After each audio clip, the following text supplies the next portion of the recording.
July Council meeting. The City of Swan disclaims any liability for any loss arising from any person or body relying on any statement, discussion, recommendation or decision made during this meeting. Where an application for an approval, a licence or the like is considered or determined during this meeting, the City warns that neither the applicant nor any other person or body should rely upon that discussion or determination until written notice of either an approval, the conditions which relate to it or the refusal of the application has been issued by the City. Please note that this meeting is being live streamed. The recording will also be archived and made available on the Council's website after the meeting. If you choose to participate in a meeting during public question time, public statement time, it is assumed that your consent is given for the audio to be recorded. Please keep your comments respectful to the Council and other members of the community. Visual images of the public will not be captured.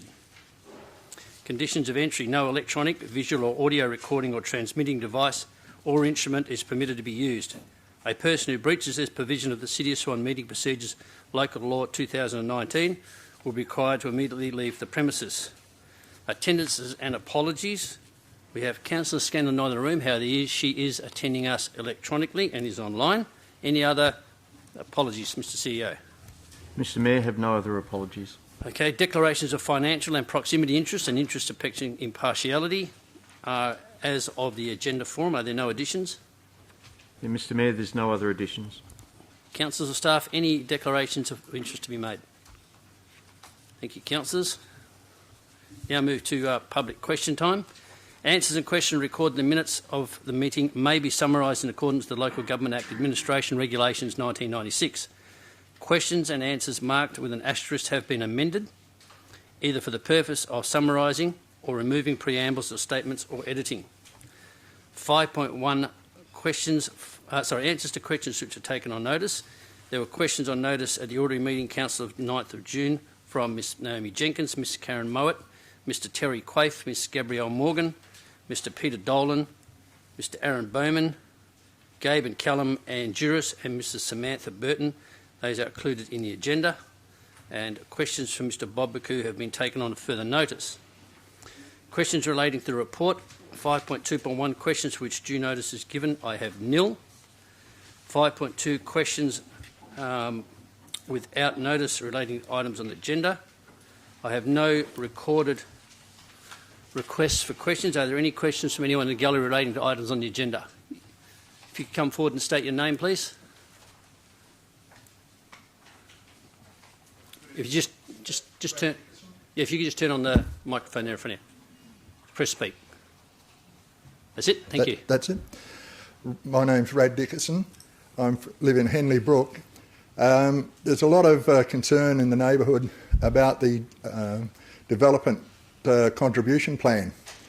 We've been proposed for about 2 years now, and the developers are now all starting to back out on us because of this developer contribution plan. It seems to have been increased in cost considerably comparative to other developments. Okay, Mr Dickens, this is question time, so if you could just ask your question.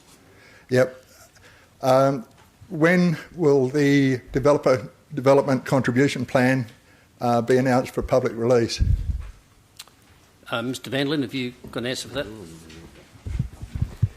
Thank you, Mr Mayor. We are currently awaiting the approval from the EPA and the Department of Planning for the advertising thereof.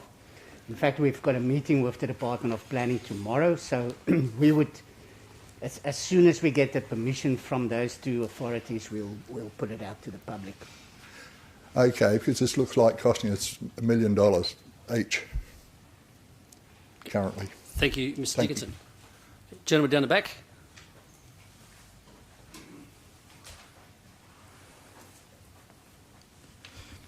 I congratulate and support Councillor Claire Scannion's notice of motion requesting a report on changing the method of electing the Mayor. I understand that an amendment may be proposed requesting a poll, plebiscite, referendum or whatever you would like to call it to coincide with the 2021 election, which is a very inexpensive, easy but very inclusive and effective method of getting the entire community's views. Mr Bowman, I remind you it is question time, so if you get your I'm trying to do the little bit of preamble so the question makes sense. The deadline is fast approaching and although the City of Swan can simply do a cut and paste of what the City of Stirling did a few years ago. The decisions need to be made now. Mr Mayor, the results of the polling are actually non-binding, which no doubt City of Swan governance staff had advised all council of this. However, Mr Mayor, if there is overwhelming support from the community to change the method of electing the Mayor, will council give their commitment to follow the wishes of the community and make the change? I can't speak for the rest of the council, so we'll do that when it comes to the vote. You got a further question? Mr Mayor, this question is reference to the railway crossing on Apple Street, Upper Swan, which is very close to the intersection of Railway Parade. I would expect that the City of Swan has previously requested ALCAM Committee, which is the Australian Level Crossing Assessment Model, which is the most respected national body on railway crossings, to provide a risk assessment on this railway crossing. I would also expect, given the increased traffic already going through this crossing, travelling from the north, the fact that it requires a very quick turn left from Railway Parade, but of particular the significant traffic that the Clementine development will bring, that any risk assessment undertaken would have raised concerns. Mr Mayor, was it a condition of the Clementine development that boom gates were to be installed, and when will they be installed? Mr Vanderlyn or Mr Coaten? I don't have the exact timing to hand, but yes, it is. There is some contribution from that development to that. And there is staff design has been undertaken. There's a few issues that are being worked through with that, but that work is proposed. Thank you, Mr Coaten. And was there a expected time frame for that to occur? I don't know the exact. We don't have an exact time frame as yet. Mr Mayor, the next one's in 4.1, proposed large format retail food outlet, gym and liquor store. Mr Mayor, probably most would agree the last thing we need in Ellenbrook is another liquor store. But I'm aware this is not a planning consideration. I'm, however, concerned that there appears to be a number of uncertainties in this application that, frankly, I don't think is good enough. The officers in their report use words such as has not yet been finalised, current plans indicate. The independent design review also raises concerns with such as not clear, no analysis and not addressed. Mr Mayor, have staff undertaken an in-depth and proper review of this application, and can we be sure that the Westbrook Parade and Brookmount Drive will not be impacted, and that we do not see a repeat of what we see at the Ellenbrook Hungry Jacks, where cars are lined up for the drive-through spilling onto the road, or the current issues with Ellenbrook McDonald's drive-through, where cars are gridlocked in the shopping centre car park, and at times cars are lined up to the roundabout, creating dangerous conditions. I'll take your question on notice. Thanks. Okay. The next one's regarding item 2.4, council allowances and expenses and recognition. Mr Mayor, I've read both the old policy and the new policy, most being standard statutory jargon, however concerns with a number of points in the policy. And when taking on board the findings from the City of Perth inquiry and issues that have arisen at other local governments in the last decade, together with the fact that the City of Swan councillors get paid the maximum attendance fees of $31,678, and you get a significant more, I strongly encourage changes to remove ambiguity, areas of concerns, and what would appear to be double dipping. Will council review the following sections before adopting the revised policy? 1.3.1, provision of a cab charge to use as a taxi as a means of transport on city business. Mr Mayor, there should be very limited need for councillors to use a taxi unless an interstate conference, and I would hope that council pays taxis are not being used by any councillors unable to drive after attending council functions during having had alcoholic beverages, as this is not a reasonable use. 1.3.2, reimbursement of clothing expenses, buying, hiring, repairing and cleaning, which is up to $500 for councillors and $1,000 for mayor. Mr Mayor, unless the City of Swan crested blazer and shirt uniform was provided, would it not be reasonable to expect that all councillors would pay for their own clothing costs, much like any staff would be required to do? 1.3.3, D, the 12 reams of paper per annum, and E, the replacement of printer cartridges. Mr Mayor, I understand the City of Swan councillors already get the maximum ICT allowance of $3,500, which the Salaries and Allowance Tribunal states it is to include any other expenses relate to information and communication technology. Is this a case of double dipping, as councillors also get the technology equipment provided, and therefore, other than a mobile phone plan and internet plan, what is the rest of the ICT allowance used for? And Mr Mayor, 6.2b, this is for retiring councillors only. Can the wording of this policy be expanded to make it obvious that any councillor that contests and then loses that election is not actually a retiring councillor and therefore is not entitled to the retirement gift of up to $1,000? Thank you. Take your question on notice. Mr Mayor, I'm asking this question as a member of the Upper Swan Footy Club and with full knowledge from the club president, Matty Burgess. For those councillors unaware, the Upper Swan Footy Club has around 480 kids playing footy and they have 17 teams. It looks like this will increase to 19 teams next year, and this is all played on just one oval. Our question is, when are the upgrades to the facilities planned to occur? And Mr Mayor, Matty also wanted me to extend an invite to the two ward councillors to come and have a look on Sunday the 18th of July. I would expect that both are not aware of the conditions of the facilities or just how big the club is. Thank you, Mr Bowman. We'll take your question on notice. And I think that's your 5, so thank you very much. If time permits, I'll come back for the 15th. Any other questions from members of the gallery relating to items on the agenda? No? Other questions? We have questions from Mr Rob Howes and has been answered. Ms Diane Arvino have all been answered, as have Ms Karen Mowat, Naomi Jenkins, Alison Marshall have been answered, as have Veronica Ryan. I've also, Mr Bowman, registered for other questions. Mr Bowman, and I will ask you to shorten your preamble because it is questions, not public statement time. Thank you, Mr Mayor. Mr Mayor, are all councillors aware of the Vines WA proposal, which involves the selling of 9 golf holes for more housing and the creation of a seniors village on the existing driving range? I would suggest only we've seen on social media. There is nothing being submitted to the city at this point in time. But that's a yes, all councillors are aware? Well, I think most are, but it's like I said, from social media, but no application has been provided to the city. Okay. Mr Mayor, did council try to raise specified area rates for a bridge in Upper Swan? For memory, it was the cost of $14 million. That was needed due to the Clementine development. And was these rates that would be charged to numerous surrounding suburbs, including Bullsbrook, then found to have not been done in accordance with appropriate legislation? That's correct. Mr Mayor, I'm asked daily by many community members a number of questions surrounding local government and the City of Swan. I'm able to answer most on the spot, but the remaining ones I'm able to usually answer after a small amount of research and checking. However, Mr Mayor, there's one question that I have not been able to answer because I'm not you and I'm not the Mayor, and it's been asked on several occasions. Mr Mayor, the question is, how can you, as the Mayor, remain impartial in presiding over meetings when your wife is also a councillor? And Mr Mayor, to expand the question, how do you remain impartial in presiding over council meetings when in particular you need to rule on Part 4 of the City of Swan Meeting Procedures Local Law 2019 and, for example, Part 4.6, 4.7, 4.11 and 4.12? Don't have an issue with impartiality. I'm always voting impartial. As for my wife being on council, she's a councillor elected in her own right and serving her second term. She's treated no different than anyone else. Okay. Mr Mayor, the Department of Local Government states whenever possible questions asked during public question time should be presented or should be responded to at the meeting. People expect an immediate response. Where this is not possible, the person should be advised that the question will be taken on notice, that the question recorded and a written response provided to the questioner as soon as possible. Mr Mayor, do you think that waiting to the next council agenda is as soon as possible, and why can't the staff provide directly to me and others answers to our questions in the first instance and not wait until the next council agenda is prepared and published on the city's website? I think that's Mr CEO, part of the Local Government Act. They need to come back to council, don't they? But I'll pay for you to answer that. No, Mr Mayor, not that I'm aware, and we can certainly take that on notice and look at that for Mr Bowman and respond accordingly. Okay. Thank you. Thank you.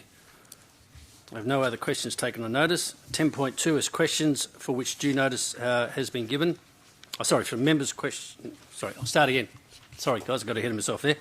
We now move to public statement time, and we have one person registered to make a public statement, and is Miss Christine Hughes. Councillors, if you aren't aware, Ms Hughes is a former councillor at the City of Swan and the wife of member for Kalamunda, Matt Hughes. Thank you, Ms Hughes. If you could come to the microphone and just please speak. A complete declaration of my circumstances there, Mr Mayor. Well, welcome back to the chamber, Ms Hughes. But to be fair, having been here nearly 45 years ago for the first time, it does give me some perspective. Thank you for the opportunity. In January and February of 2021, the Local Government Association Standards Panel made findings in response to 2 complaints directly about your conduct, Mr Mayor. Within the very specific context of their findings, the descriptions ascribed to your conduct included an attitude of carelessness and disregard for standards of appropriate behaviour, a remarkable lack of awareness or, at worst, reckless indifference to the effect of your comments, your tone variously described as aggressive, combative, sarcastic, insulting, derogatory. Worryingly, that you lacked remorse or insight into the impact of your actions.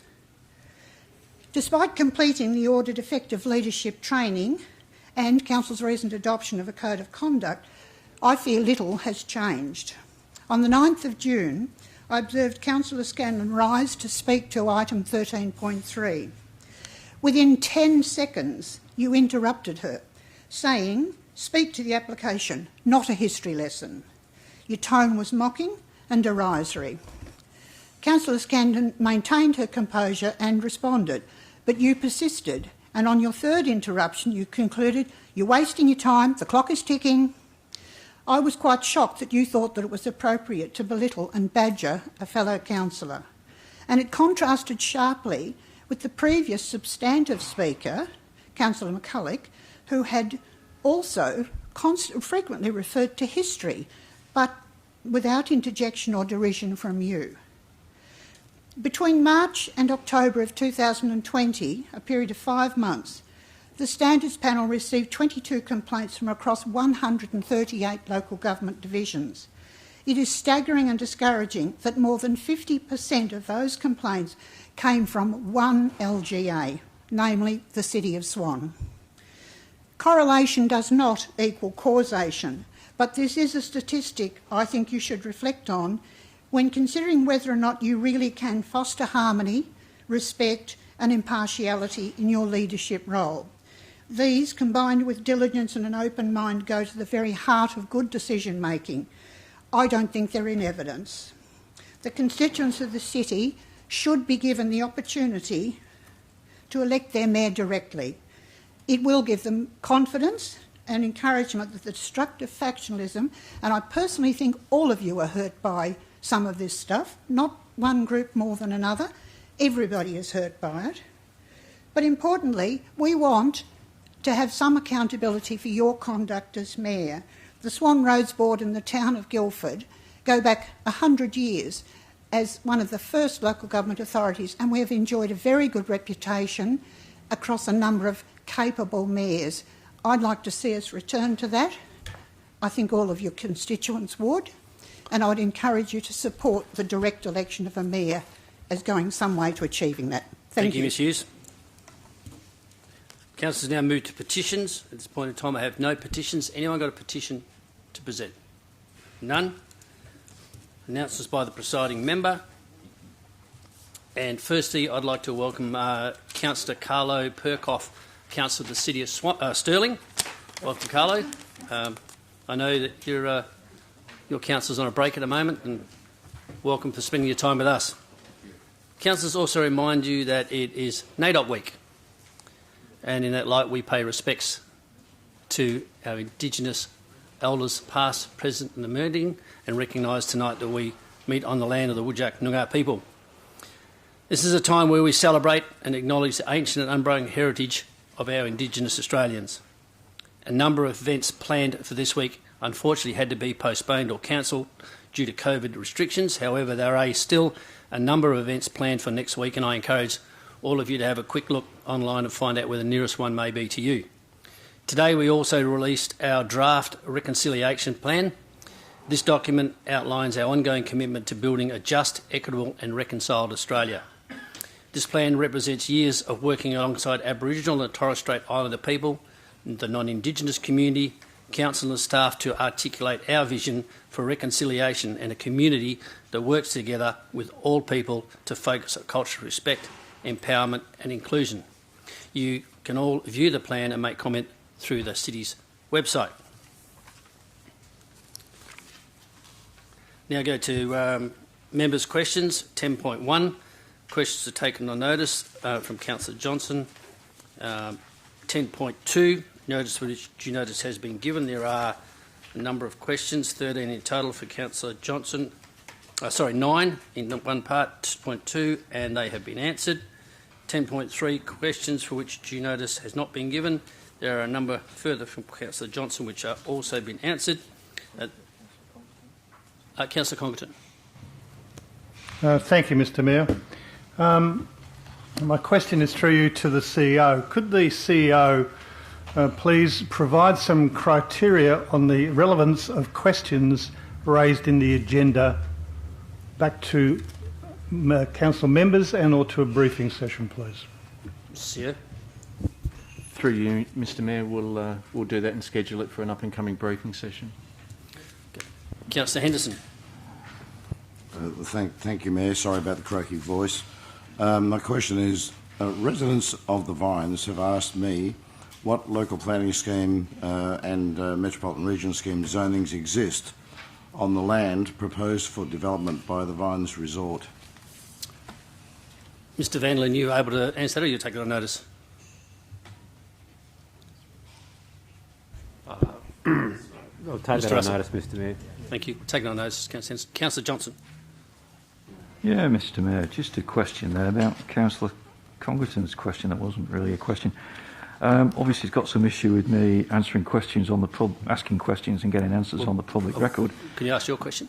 Yeah, I just want to know through you, Mr Mayor, to Councillor Congleton, what is the problem with asking questions and getting answers for the public? With your indulgence, Mr Mayor, the request of the question to the CEO had nothing to do with you at all. It had to do with questions in the agenda from Naomi Jenkin, who wanted to know, you asked me the question so I'll answer it, who wanted to know about delivery of bread and bread food and assistance to people in need. That was why I asked about relevance. Thank you, Councillor Congleton. You got another question, Councillor? I'll just apologise to Councillor Congleton. I thought he was asking questions about me. Thank you. Okay. Any further questions, members? None? Okay, leave of absence. Mr CEO. Mr Mayor, I have no leave of absences. Okay. Anyone with a leave of absence? No. Confirmation of previous minutes of the 9th of June. Move someone they be accepted. Move to Councillor Parry. Seconded Councillor Jones. Is anyone against those accepted? Declare them carried. Now move to business that's remaining. Items 13.9, Kaleidoscope Initiative, and a motion from Councillor Johnson. Thank you, Mr Mayor. Mr Mayor, my motion is that Council resolve to save $60,000 over the next 2 years by not commencing funding for the Kaleidoscope Initiative and instead provide information, support and encouragement for councils and staff to volunteer as mentors with the Kaleidoscope Initiative. 2, record the reasons for changing the officer recommendation as the following. A, migration is a Commonwealth Government responsibility, not a local government responsibility. B, Kaleidoscope Initiative is already funded by the Commonwealth and state governments. C, City of Swan ratepayers expect Council to reduce operational expenses, not to increase them. D, the $30,000 for Kaleidoscope is not in the budget for 2021-2022. Councils and staff can contribute individually through volunteering with Kaleidoscope as a mentor. F, motions of which previous notice have been given should originate in section C1 of the agenda. Thank you. A seconder. Councillor Catalano. Is anyone against? There is. We wish to debate it? Does anyone wish to debate it? You wish to debate it? Okay. Councillor Johnson, you can open the debate. Yeah, thanks, Mr Mayor. Look, councillors, the Kaleidoscope programme is fully funded by the Commonwealth Government, the WA State Government and I believe the City of Stirling. If you support my motion, the Kaleidoscope programme will continue its work unchanged. Councillors, residents of the City of Swan who meet the acceptance criteria for the various Kaleidoscope mentoring programmes are not excluded from the programme. Applicants who live anywhere in the City of Swan are just as likely to be accepted as those who live anywhere else in Perth, or in fact in Western Australia. The Kaleidoscope website shows the Kaleidoscope courses are held in Mirrabooka, which is easy to get to from many places in the City of Swan, such as Dayton in the Growth Corridor. If councillors think Kaleidoscope is worth supporting, they should give their time and become mentors. On this occasion, councillors, we can have our cake and eat it. City of Swan residents can take part in Kaleidoscope without us spending $60,000 of the ratepayers' money. We need to save money where we can. Kaleidoscope is running successfully and can and probably has benefited City of Swan residents without our ratepayers' money. Let's leave it to the state and Commonwealth governments to provide the funding. Thank you. Councillor Catalano is the seconder. I don't have anything to add. Okay. Councillor Lucas, the Speaker against the motion. Thank you, Mr Mayor, and I'll foreshadow the officer's recommendation with an amendment. But when I look at this, this is primarily focused on residents who live overseas, who come to our great country and take up particular residence in our great city of Swan.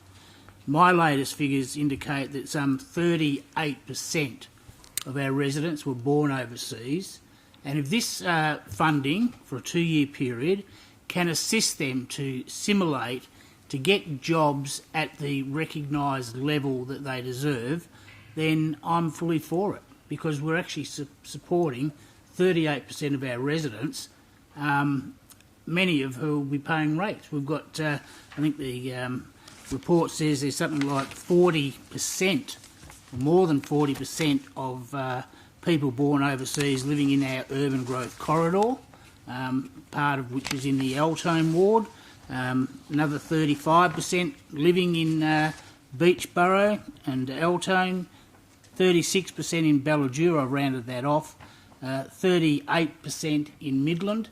So we're actually helping our own residents, councillors, and I don't believe this is, or I don't say it's fully funded, because if it was fully funded, then the City of Stirling, the City of Canning, and then hopefully the City of Swan would not have to contribute. So we're actually giving back to a lot of our residents, almost 40% of our residents who migrate to this great country, who may need some sort of assistance in the technical level of getting employment. I've heard stories where qualified engineers, architects and other people with high tertiary skills are forced to drive an Uber because A, their qualifications aren't recognised, or there may be a barrier in them speaking English as a first language. And this is a program that will assist them get gainful employment, whether it's in the mining, whether it's in the private sector. I think that it would be a remiss of the City of Swan not to try and help almost 40% of our residents who are born overseas. And the amendment that I'd make to the officer's recommendation is that after 2 years, if my foreshadowed motion is successful, is that we then have a full documentation of how the program has gone and whether we should contribute any further after that 2 years, but I'd be limiting it to 2 years to get the results back and a thorough analysis. Thank you, Mr Mayor. Thank you, Councillor Lucas. Speaker for the motion. Speaker against the motion. Councillor Congerton. Thank you for the opportunity to talk. I'm supportive of the officer's recommendation because I believe there's an opportunity for the city to engage in a different place than we've been currently working in before. And I preface this by, there is a movement in Midland called the Clan, and the Clan do lots of wonderful things in the community, and they deal with families to deliver a number of forms of service deliveries for those families that have got risk factors and try to deal with protective behaviours. And there's numerous of those that we have in the city, but I don't know we have anything specifically in Swan to talk about the need to take our new migrants into a place where they can take them. And I don't like the word Uber, but I guess many of them have been sitting in Uber and spoken to a driver who was a qualified engineer overseas but can't get a job here, and that's why he's driving an Uber. But it's a case of where if we can get those people into a full-time position and have them reside in the City of Swan and work and play and live as our motto would tell us, I think it's a wonderful opportunity. But I agree, it's got to be limited to a program. It can't be extended in an infinitum because we have to be very respectful of our ratepayers' funding. So I think it's the project, when you read through the project, and certainly I felt when the guy was giving the briefing session to the councillors, there was a lot of mechanism sitting around the funding of the model, and you would have heard in his voice that we didn't address enough about what they actually did for the communities and the people they were dealing with. So I'm very supportive of the officer's recommendation, and I hope it's a huge success. Thank you. Thank you, Councillor Congdon. Speaker for the motion. Question? Through you, Mr. Mayor, can you explain how many residents from the City of Swan specifically have actually undertaken and completed that project since it was initiated? Oh, I don't have that information available, Councillor. Specifically, I don't have the exact data of which are. So I do know that I met the president of Bennett Springs Ratepayers Association at a graduation in Stirling, and he is one of the mentors, but in terms of exact numbers of Stirling people, I can't give you that exact number. Sorry, Swan people. So, speaker for the motion, another speaker against the motion. No other speakers. Councillor Johnson, you can close. Thank you, Mr. Mayor. Look, this one's fairly simple in my view. If we go ahead with the officer's recommendation, we're spending $60,000 of ratepayers' money for something that residents who meet the Kaleidoscope Mentorship Programme criteria already have access to if they need it. It's already funded, so we don't need to spend this money, and we still benefit our residents in every way that the Kaleidoscope Programme can benefit them. Thank you. Thank you. Now put the motion. Those in favour? One. Motion is lost. Councillor Lickers is moving the officer's recommendation. I do. I'll move the officer's recommendation to point 1 and 2 and add an additional point through. Review after 2 years the Kaleidoscope initiative and funding from the City of Swan before any further decision is made. The seconder, Councillor McCulloch. Is there anyone against? Carried. Councillors, we now move to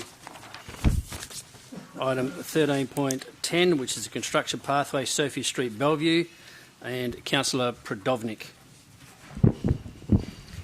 Okay, my motion is not to proceed, that Council resolve to not proceed with the construction of a footpath along Sophia Street from Albert Street to the end of the cul-de-sac in Bellevue, to redirect $30,000 in funding already allocated in the 2021 financial year for the footpath on Sophia Street to a footpath along May Street, Bellevue instead. 3, provide a report to Council as soon as possible on the feasibility and cost of this alternative proposal that investigates the installation of a footpath on the west side of May Street instead of Sophia Street. 4, include in that report the cost of providing a suspended concrete slab path which can be constructed across the open drain at the end of May Street to enable access to a playground and walk trail for residents with prams and small bikes. Record the reason for changing the officer's recommendation as the following. A, the original footpath plan for Sophia Street supported access to a proposed playground, but the location of the playground moved closer to May Street, so the location of the footpath should change as well. B, funding has already been allocated for a footpath in Bellevue. C, the need for footpaths has been on the Bellevue East Use Land Study, BELLUS, to-do list for the past 8 years. A footpath on May Street will alleviate a number of safety issues, including a high risk of tripping, and create a safe walkable surface to the playground and heritage trail. E, the proposed work is consistent with the City's Strategic Community Plan 2021 to 2031 regarding infrastructure. Thank you, Councillor. I have a seconder. Councillor Johnson. Is there anyone against? Question, Councillor Congdon. Thank you. Question through you to Mr. Coaten. Item 2, the redirection of $30,000 from this particular project to another project. Is that only doable by resolution, or can you internally redirect funds at will? Mr. Coaten. That would normally be part of the city's budget adjustment process. So when the report, I would imagine that when the report comes back to council on May Street, that, and if council decide to go ahead with that path, then at a future meeting a budget variation could be undertaken to move that money from one job to the other. But it can't be done by staff; it needs to be done by council. Further question, please, Mr Mayor. Yes, Councillor. So the item, excuse me, I think I'm getting the issue you've got down there, Councillor Henderson. The number 2, which is the redirection of 30,000, is then, should that be provide a report?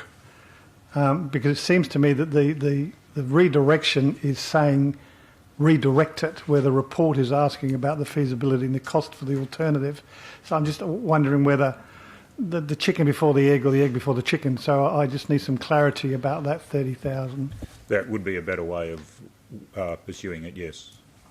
Thank you. Then I wonder whether the Councillor Pradovlik might look at amending it accordingly. To give you the absolute guidance, I'd like to refer you through to the presiding officer, the CEO, back over to Mr Coaten. It's a three-way handball, Mr Coaten.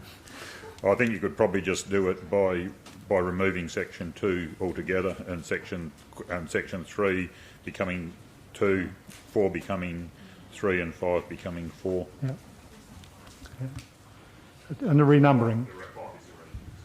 Yeah. You happy with that, Councillor Pradovnik? Yeah, that's fine. Second, Councillor Johnson? You're right. Okay. Is there anyone against? Okay, so carried. Item 13.11 is the adoption of the Altone Local Area Plan. Councillor Lucas. Move the officer's recommendation. I have a seconder. Councillor Kiley. Anyone against? Okay, carried. That takes us now through to Part B. And councillors, I have the following reports withdrawn for debate: 2.2, 2.4, 2.5, 2.6, 3.2, 4.4, 5.1 and C 3.2. Can I have a move that the remaining items be moved? Moved to Councillor Kiley, seconded to Councillor Congdon. Anyone against, declare them carried. Now move to the first item is item 2.2. Review investment surplus plans, and Councillor Catalano. Thank you. The amendment is Just read the whole lot, Councillor. It's only a short one. Okay, sorry. Yes, here we go. That the Council resolved to 1. Adopt policy POL C018. Investment of surplus funds subject to the following amendment. 2.8. Non-fossil fuel and ethical investments.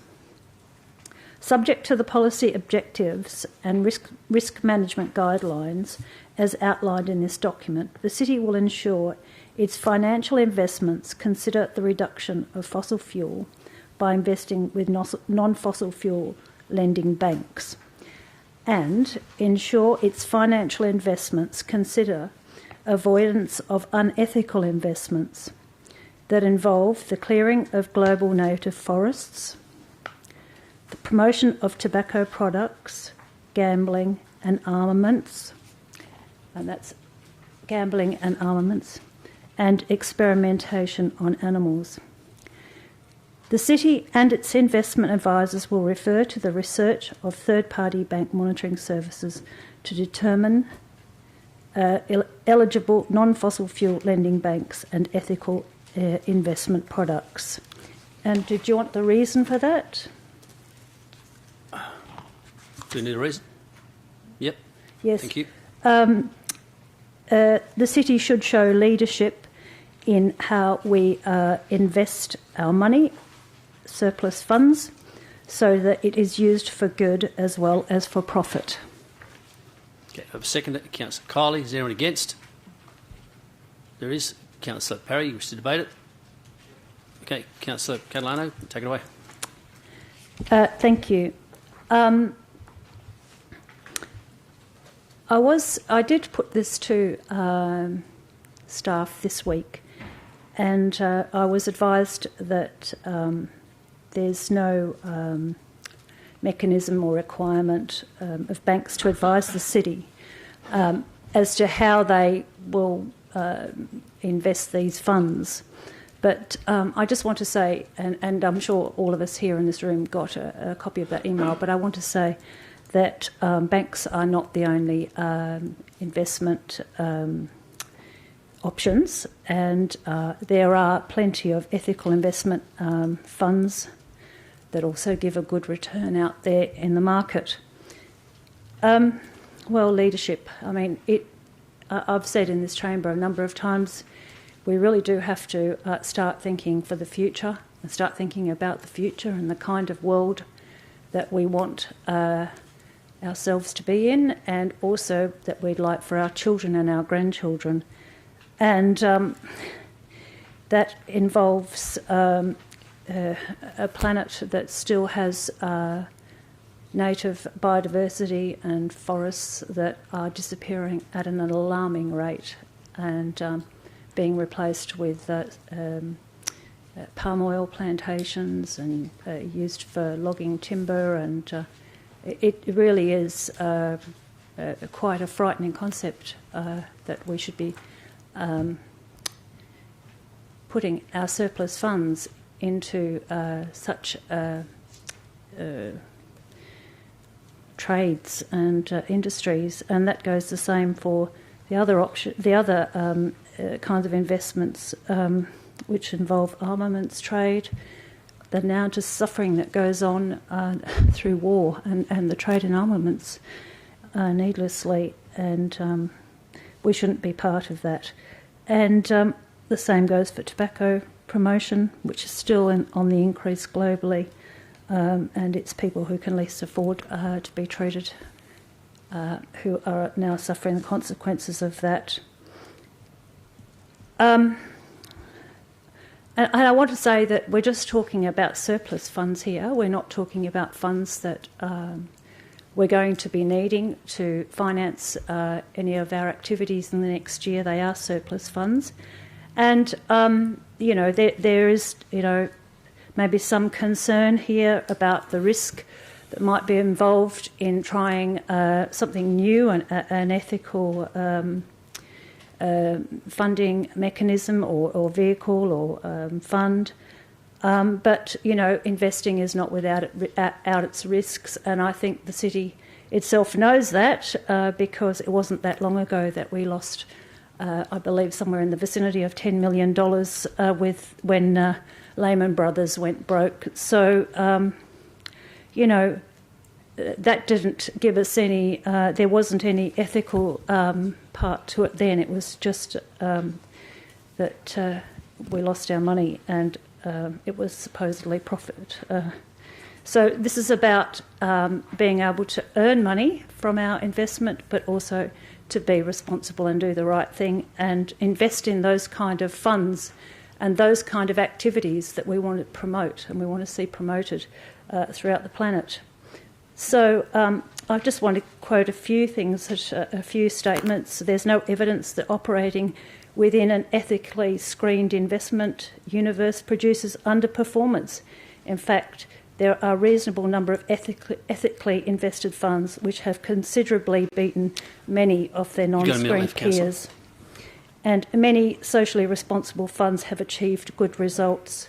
According to the Responsible Investment Benchmark 2018 report, core responsible investment Australian share funds outperformed the average large cap Australian share funds over 3, 5 and 10 year time horizons.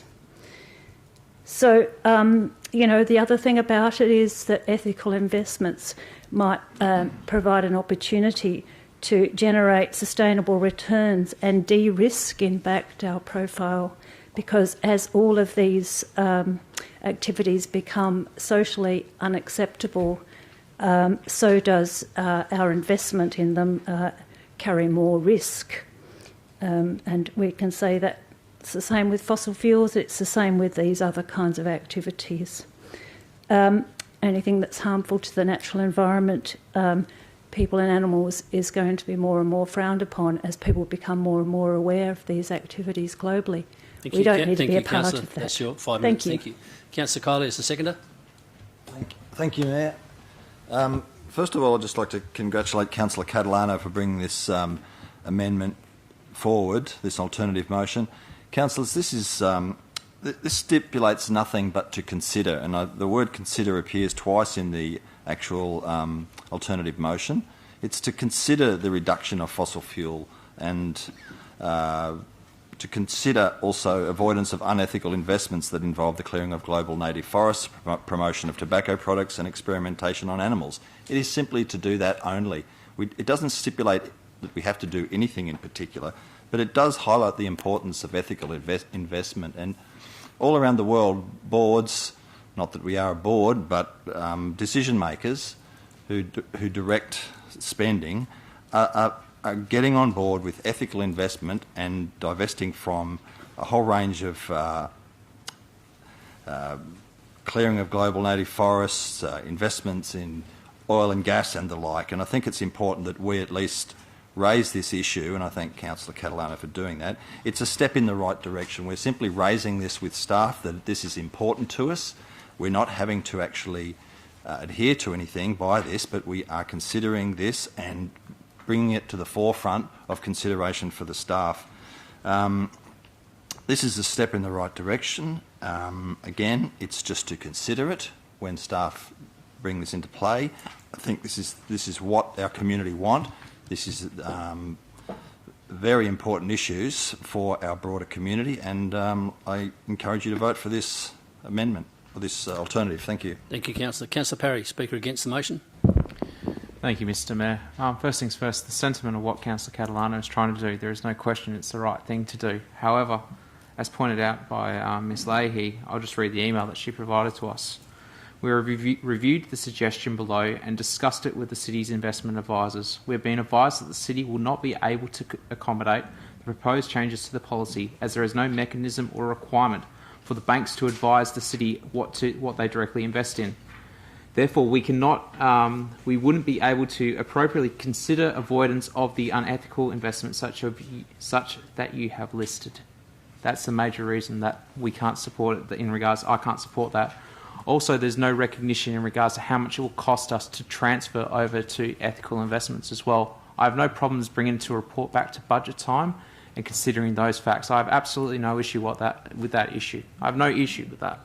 However, if we're just changing our policy right now, I have an issue with that because A, we don't have the mechanism necessary to do that change, but also the fact we don't have enough facts about the cost of the change as well, councillors.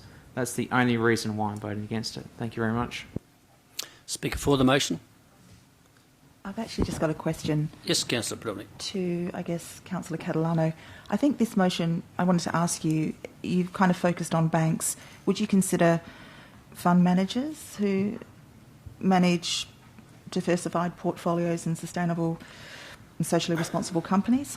Is that something that you would consider? If you look at the amendment, it actually says that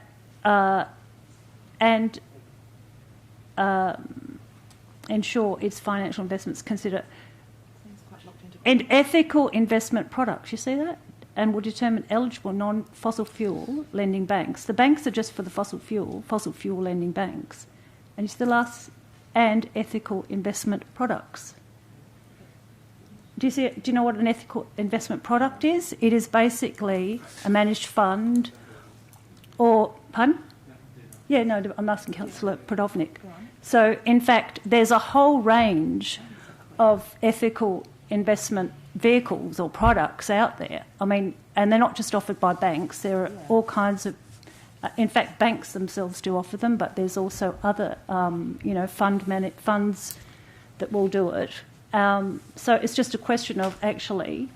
This is actually about considering...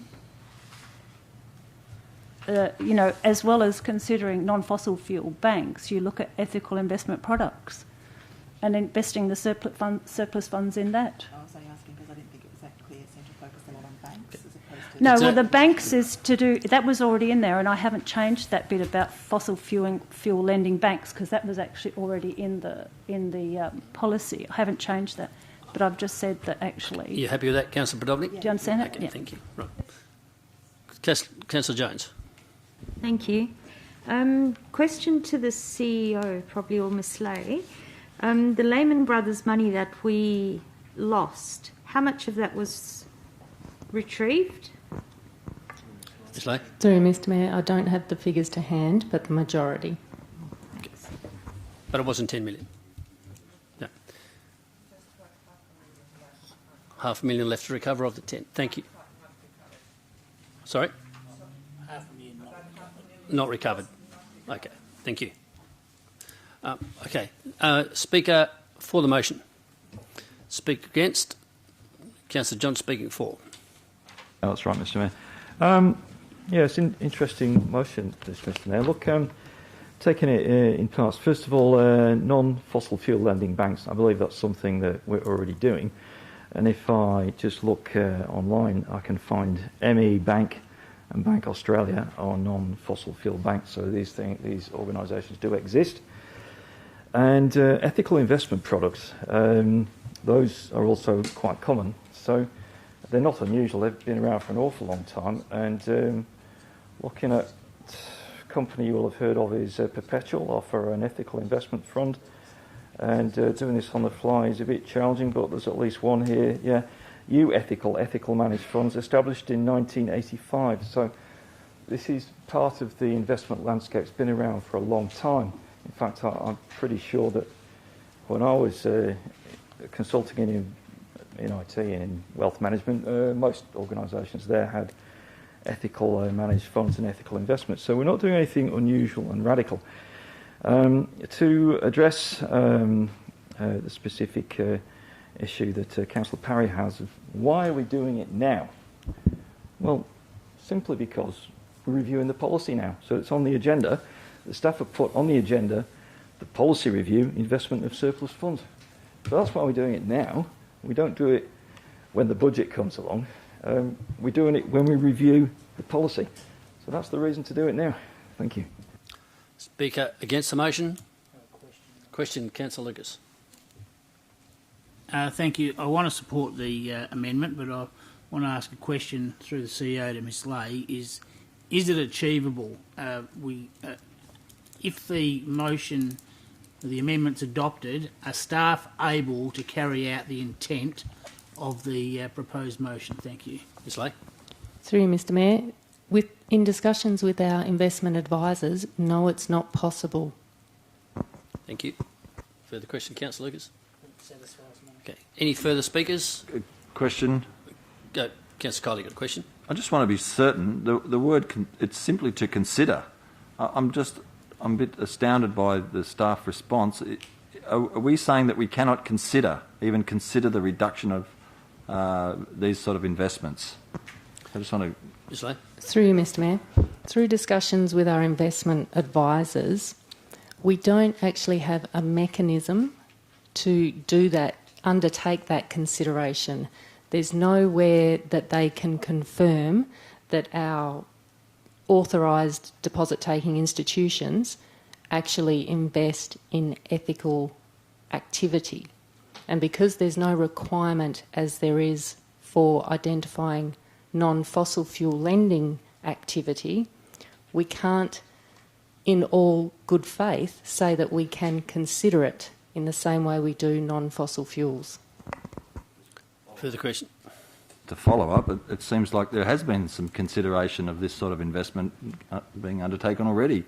I don't see why we shouldn't continue in that consideration. Okay.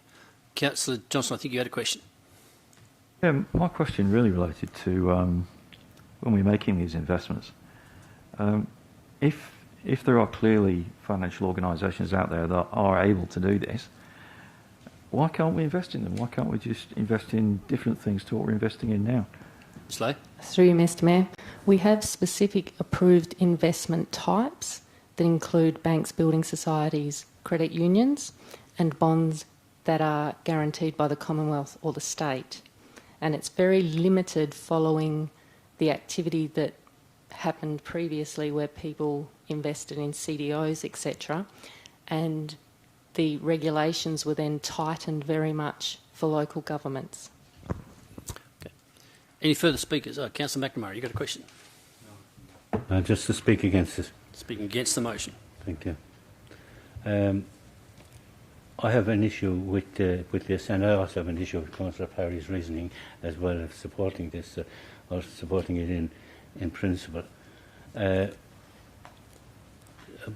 mentioned here about 4 or 5 meetings ago with regard being asked this particular question 20 or so years ago by a member of the Ballajura community who has a doctorate in finance. And he said to me, and he stood here in the chamber about 5 weeks ago as well, and I put this question, with regard to this particular issue, he said that if we don't do this, the globe or the world will be in trouble. Is this, the question is, Mr. Mayor, is this leading to, I suppose,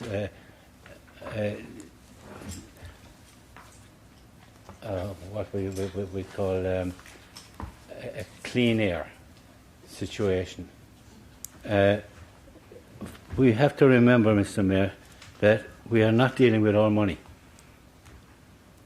We're dealing with community ratepayers' money. It's not our money. And we have a policy that we have a risk assessment policy from the point of view of where we put that money to earn more money on behalf of our community. If we go down the road of investing in high-risk issues where these ethical investment products, we have no idea who they are. So there's no mention of companies or whatever that we can assess. It's in ethical investment products. You know, so how can we make a decision on something that is broad statements such as this? And I reiterate what I said. We are not dealing with our own money. We're dealing with community money and we're dealing with ratepayers' money. So we have to assess the risk. We have to get the best value for money within that risk. So, Mr. Mayor, it's really important that we look at, and if there is changes, and if there are situations where we can invest our funds without that major risk, then that's fine. I'll go back to my opening statement with regard. This happened 20 years ago. Exactly the same question was given to me, was asked by me, asked to me, I should say, and I was told that if we don't do something about it very quick, we're all in trouble. So thank you. Councillor Speaker, for the motion. Any speakers for or against? Councillor Catalano, you can close debate. Yes, thank you. It is important to make that same point that Councillor Kiley made, and that is that actually this is a consideration to invest in non-fossil fuel and ethical investments. It's not saying it has to be. It says it's about considering it.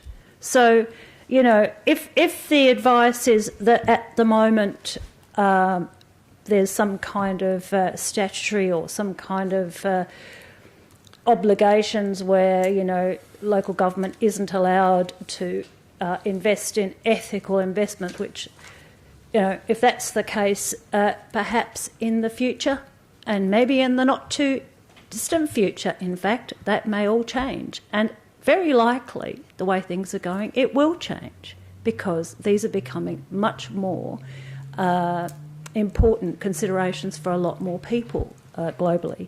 So, you know, we've got a policy. What we've got is simply a policy that says, OK, if we can look to invest in that now, well, actually, we've got the mandate to consider it. Let's go ahead and consider investing in ethical as well as non-fossil fuel investments. That's not hard, guys. And as far as costs go, well, you know what? The costs is all part of the consideration. So, in fact, there's no risk in considering anything. In fact, considering is where you take the risk out of what you're doing. By continuing on down the same old track, just because that's what you've always done, is in fact the most risky option to take. And yes, there may have been people 20 years ago saying that things are in a dire state. And do you know what? It's going to continue and continue and continue because Got 1 minute the left, dire Councillor. state that we're in has not improved and it is getting even more dire. Thank you. Thank you, Councillor. Now for the motion, those in favour? 1, 2, 3, 4, 5. The rest are against. The motion is lost. Oh, sorry. Could we see Councillor Scanlon? Is she still with us? Okay, so it's... Yes, I voted for the motion. Okay, so that was 6 in favour, 9 against. The motion is lost. Need to move the officer's recommendation. So, okay, sorry. 1, 2, 3, 4, 5. So it's 7, 8. Thank you, councillors. Motion is lost. I need to move for the officer's recommendation. Moved Councillor Parry to a seconder. For the officer's recommendation, I need a seconder. Councillor Congleton. Anyone against? Wish to debate it? Okay. In that case, declare it carried. Register Councillor. Yes, register no. Their objection. Councillor Kiley, Councillor Catalano. Now move to item 2.4, which is the policy review, councillors' allowance, expenses and recognition. Councillor Johnson. Thank you, Mr Mayor. My motion is that Council resolve to adopt policy POLC 141, councillor allowances, expenses in recognition, subject to the following amendments. Change clause 1.1.1, tablets and smartphone to be changed over every 4 years, coinciding with the councillor's term. 2. Change clause 1.3.1 to read as follows. Office supplies, i.e. replacement printer cartridges for city supplied multifunction devices and up to 12 reams of paper per annum will be reimbursed upon lodgement of tax receipts accompanying the reimbursement claim form, or provided on request through the CEO, as it is now. 3. Remove clause 1.3.2, reimbursement of clothing expenses for the cost of buying, hiring, repairing and cleaning clothing to carry out councillor duties. Reimbursement of these expenses is capped at the following limits, A, B and C. I don't think I need to read them out. 2. Record the reasons for changing the officer's recommendation are: A, the city needs to save on its operational expenses where it can. B, council's reimbursements need to pass the test of public opinion. C, iPhones are supported by Apple for a period of 7 years. You can check that on the website. From the time when the last of the model was sold, replacement every 2 years is therefore not justified. D, councillors do not need a clothing allowance. E, the total budget savings through these changes is up to a maximum of approximately $20,000 per year, noting that many councillors do not use the clothing allowance. Thank you. Seconder. Councillor Catalano. Is anyone against? Councillor Kiley, wish to debate it? Yes, please. Okay. Councillor Johnson. I don't actually have a speech about this, but one of the points I made was that council's reimbursements need to pass the test of public opinion. I think we heard Mr Bowman make this very point. There's this issue of double dipping. It seems to me that what happened when the transition to paying councillors quite a large amount of money, $35,000 a year, somehow some of these allowances stayed on. So I know the clothing allowance is relatively new and it replaced the council's uniform, but I thought the uniform was not something I wanted, and we definitely don't need a clothing allowance. Councillors, this is about some basic savings and things that pass the pub test. So that's why I made these changes, and I think we can see that public opinion is requiring that these simple, modest changes are made. Thank you. Councillor Catalano is the seconder. Nothing to add, thank you. Okay. Councillor Kiley. Thank you, Mayor. Councillors, these are not simple or modest changes. I draw your attention to the first point, tablets and smartphones to be changed over every 4 years. If we're looking at a smartphone to be changed over, if it's an Apple, we're looking somewhere in the vicinity of $1,000, maybe more. And you add in a tablet on top of that, you're looking at much more. So when you multiply that by the half the council that gets changed over, we're looking at $14,000, $15,000 just on this clause being changed. So, $2,000 half the council, 7 councillors get elected. That's $14,000 that's costing the ratepayers, because this says that we have to change it over. I also draw your attention to it's because the. Councillor Kiley, can I just clarify? You're speaking against the motion? Correct. Okay. It says, record the reasons for changing the officers. The city needs to save on its operational expenses. This is actually costing us more. I don't have a problem with the smartphone. If I get elected again, I'll be using the same smartphone. I don't need to have it changed over.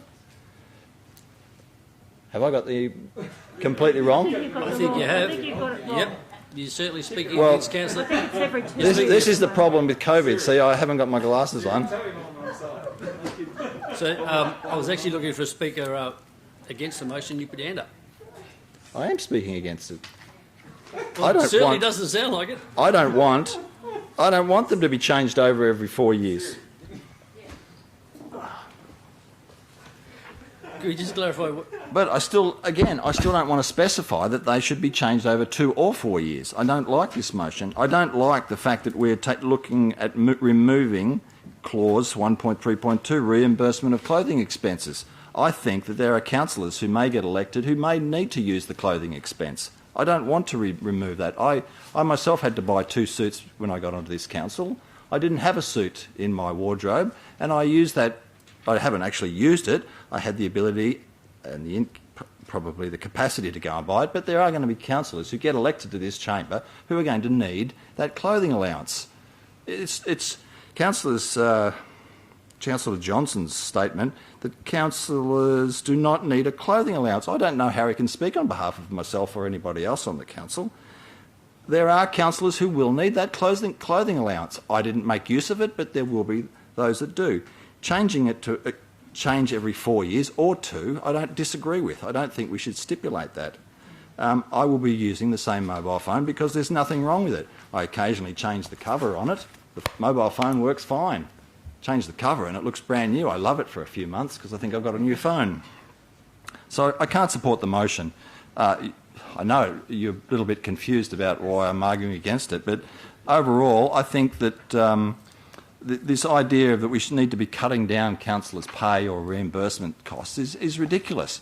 We need to be appreciating the work councillors do and giving them potentially more money. This constant pay councillor less bandwagon that everybody seems to get on with, it's deplorable.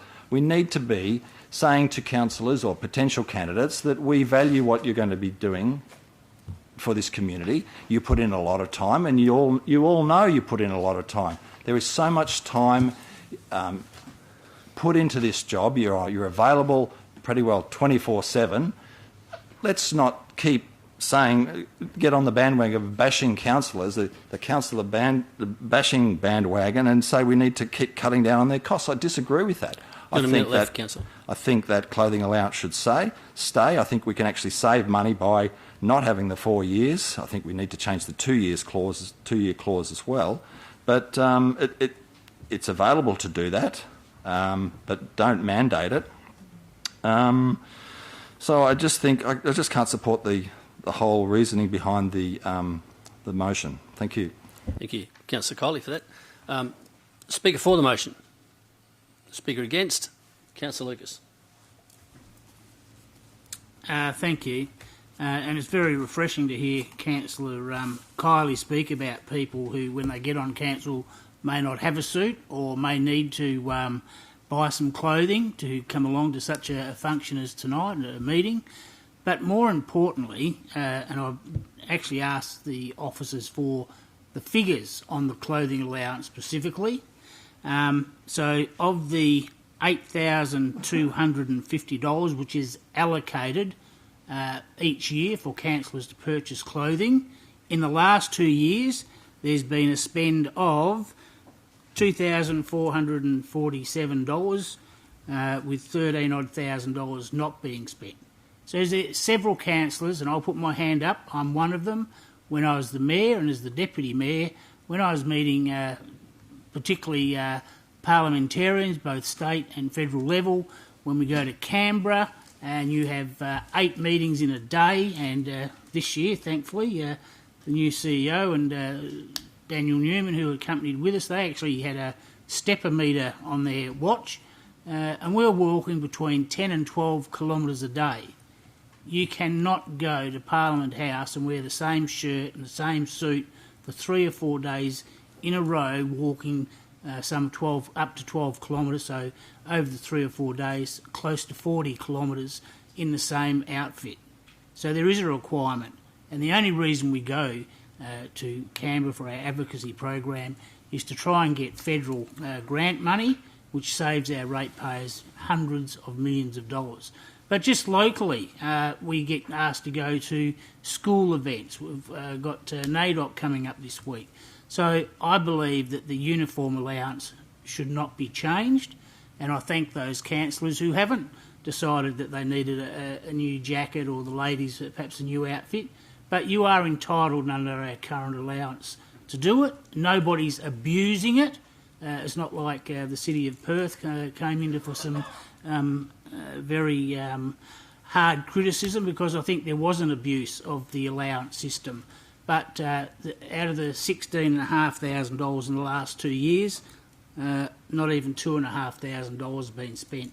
And when you have several jackets and you wear them consistently, you have to get them dry cleaned. I'm in fact wearing a new shirt tonight just to prove the point that now and again you have to update your wardrobe, particularly for the mayor or the deputy mayor. And I think that councillors, I think the staff have got it right in their breakup. $500 a year for a councillor if you choose to do so, and obviously many of you do not.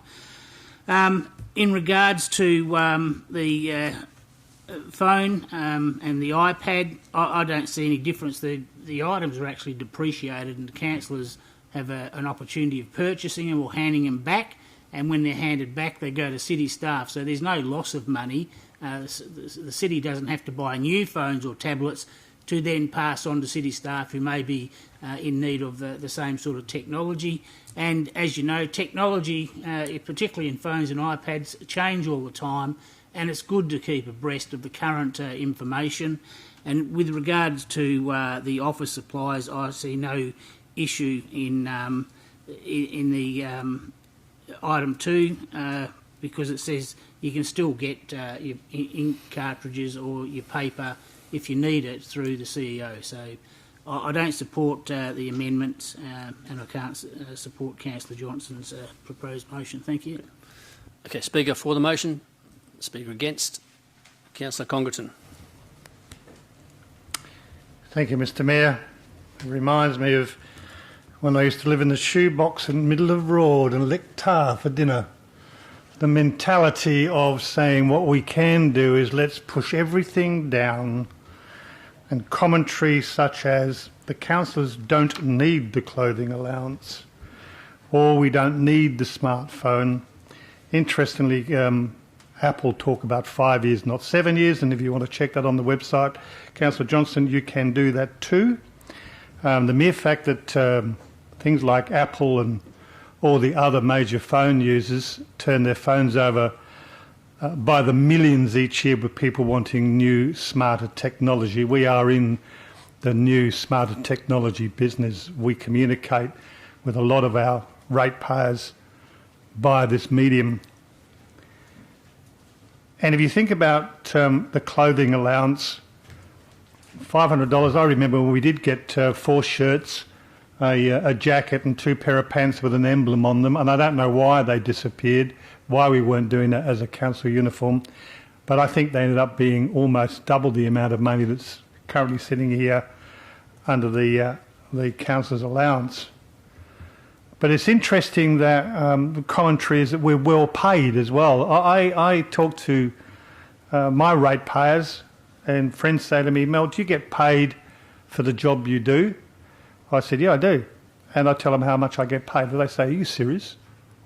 And I go, yeah, I didn't take the job on for the money, but that's exactly what it pays. And my accountant actually said to me, I don't know why you do it, because if you have a look at what you get and what tax you've got to pay on it, you're actually working for about $11 an hour.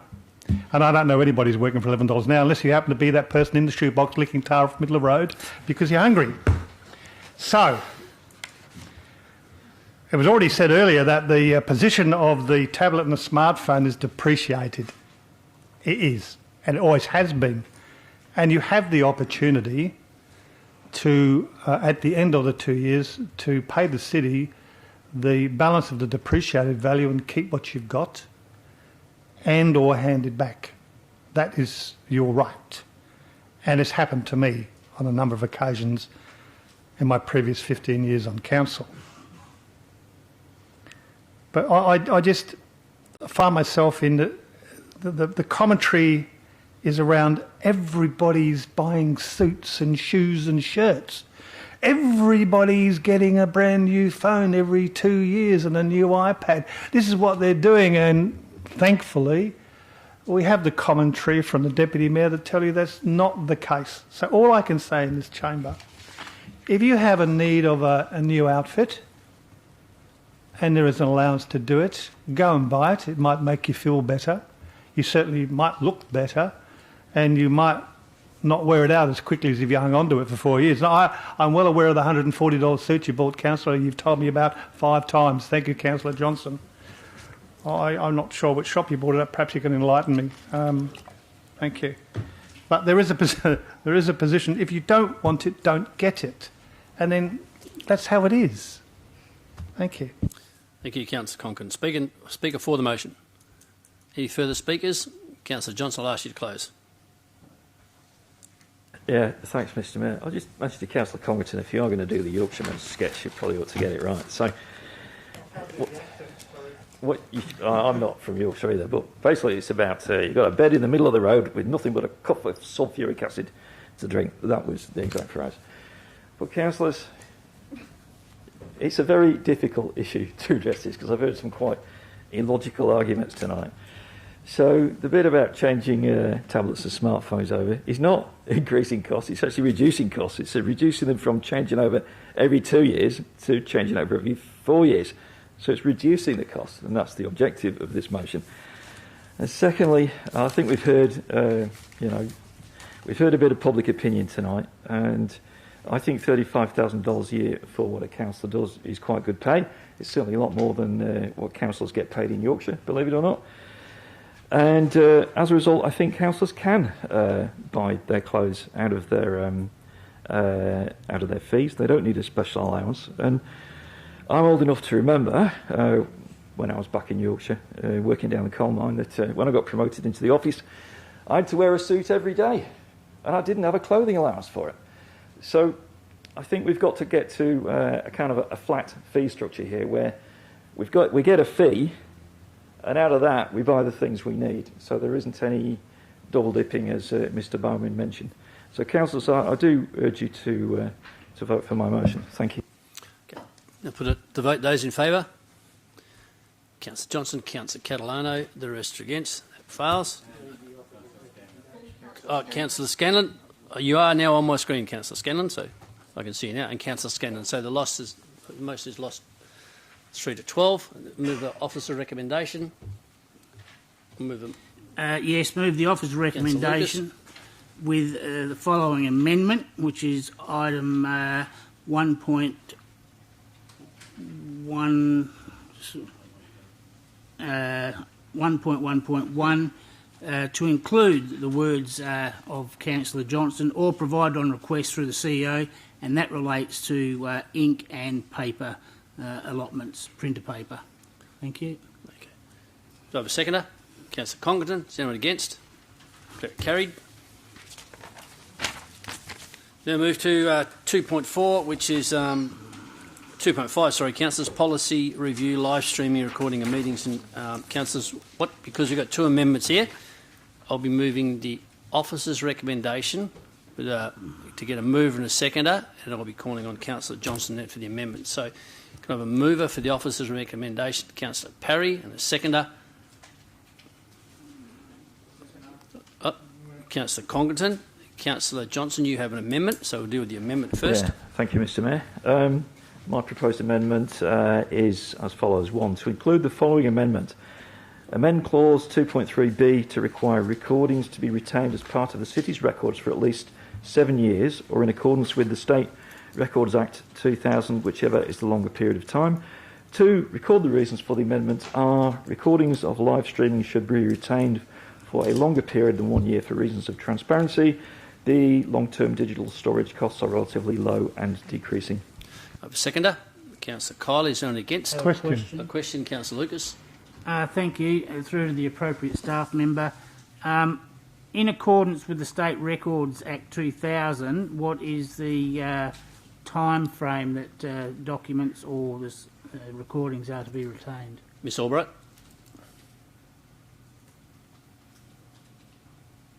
Through you, Mr Mayor. There are different time retention periods for different types of documents. For recordings, audio and video recordings, it is 1 year. Thank you. Okay. Councillor Conkerton, you got a question? That was the question that's been answered. Thank you. Okay.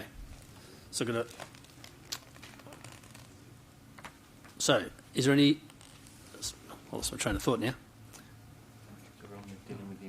We are dealing with the amendment. That's correct. Okay. So, I've got a mover and a seconder for the amendment. Is there anyone against? Councillor Lucas, you wish to debate it? I've got an amendment to the amendment. We've got to deal with this amendment first. Righto. Okay. Okay. Well, so I'll be against then. You wish to debate it? No. No. Okay. In that case, I'll put it to the vote. Those in favour? Councillor Scanlon. So that's everybody with exception. In favour of the amendment. Yep. Okay. So it's everybody with the exception of Councillor Lucas and Councillor Johnson to declare it carried, and that's part of the substantive motion. It's his amendment. No. Those in favour. I dealt with Councillor Johnson's amendment, right, which has now become part of the officer's recommendation, which has been moved and seconded. Now we're going to deal with a further amendment, which is Councillor Catalano. If that's successful, that will then become part of the officer's motion, and we'll deal with the officer's motion, which has been moved and seconded. So now we'll deal with Councillor Catalano's amendment. Yes, thank you. 1. Include the following amendment. Amend clause 2.5e to read, following any meeting, the Chief Executive Officer, in concurrence with the presiding member, may... I want to just change that to mute instead of exclude. Mute. All or part of any meeting recording considered inappropriate to be published. The exclusion or make the muting of any part of the meeting recording, and can you just take out the brackets? It was just that just was when I was in discussions with Ms. Albrecht. It just went in. So, okay. So must be reported. So the muting of any part of the meeting must be reported and confirmed to the council at the next available ordinary council meeting, whereby the council may revoke or change the decision. And the reasons for the amendment are recordings of live streaming should be retained for a longer period. Oh, that's the other one. There we go. Mine C. It's in the interests of full transparency to our ratepayers that it should be the full council that makes the decision to remove, edit, /mute the official record, and that decision to remove, let's just take out remove or edit, just put mute, should itself also be on the public record. Okay, that was seconded. And Councillor Kiley. Is there anyone against? Riz? Councillor Anderson, you're against? I have a question. A question? Okay, Councillor Anderson. Thank you. Question is, you're actually saying that the visual image of the person speaking will continue, but there may be a muting. So for lip readers, I guess they can actually lip read. So is muting exactly where you want to go? Not from that distance, they can't lip read. Particularly tonight. We've got a mask on. Okay, do you want to answer that, Gallus? Do you want to mute it, leave the silent movie go? Is that your intention? Do you want to go back to exclude as an amendment? No, but I mean, would you consider it if it said exclude? instead of mute. Question. I haven't got an answer. But Councillor Congleton. My question is on the similar lines to Councillor Henderson. To mute doesn't take away actions. Exclusions take away actions and words. In other words, no, I won't do it, but actions can be just as defamatory or derogatory to council as words. Can we suspend standing orders and speak freely on this, Mayor? I'd like to get into some discussion on this. Your question is directed to Councillor Catalano, is it? Okay, so Councillor Catalano is the mover firstly. Can you just respond to that? The intention of the motion is to make sure that any changes come back to council for ratification. So if you've got a problem with muting, I'm happy to go back to the original amendment, which was exclude, but I won't be changing the intention of this amendment, which is that it is council that makes the final decision whether to exclude, mute, edit, whatever you want to do, whatever we're going to decide to do. So that means you might want to put up an amendment. You want me to change it to exclude. Councillor, it's your motion. If you wish to remove back from mute to go back to exclude, then I think you've got an indication in this room that that would be more supportive than mute.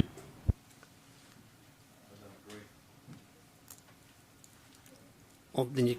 Actually, I'll go back to... sorry, did you... If you just a suggestion, Councillor Catalano, if you put the words may, mute or exclude, and you have both options. Okay, all right then. Okay. Can we do that then? Are you happy with that? We'll soon see, won't we? Mute or exclude all or part of any meeting recording. Got that? Question, Councillor McNamara.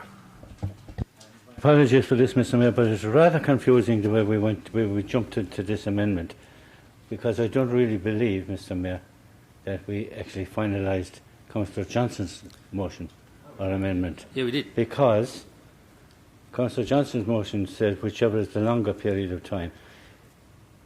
The staff in Amanda actually told us 1 year, and the motion is for a period no longer, whichever is the longest, which is Councillor Johnson's motion.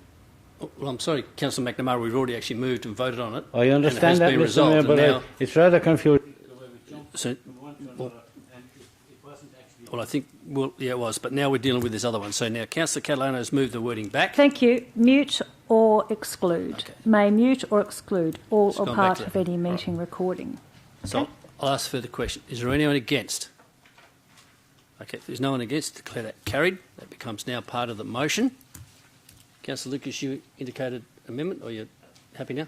My amendment got defeated when Councillor Johnson's got up. No worries. I was going to suggest 2 years, which is twice as long as the thing. Okay, no worries. All right, so we've done that. So now we have those amendments are now part of the motion. I have a mover in Councillor Parry and a seconder in Councillor Congdon. Is anyone against? If you wish to debate it? No, in that case, I'll put it to vote. Those in favour? Yeah. Okay, so everyone, including Councillor Scanlon, is in favour with the exception of Councillor Kiley. And Councillor Henderson, you're in favour, aren't you? Yep. Okay, so I declare that carried. Councillor, now move to item 2.6, which is policy review, provision of public art. Councillor Henderson. Thank you, Mayor and councillors. If I may, rather than move this, can I move a deferral of this so that we can further investigate opportunities to improve the policy?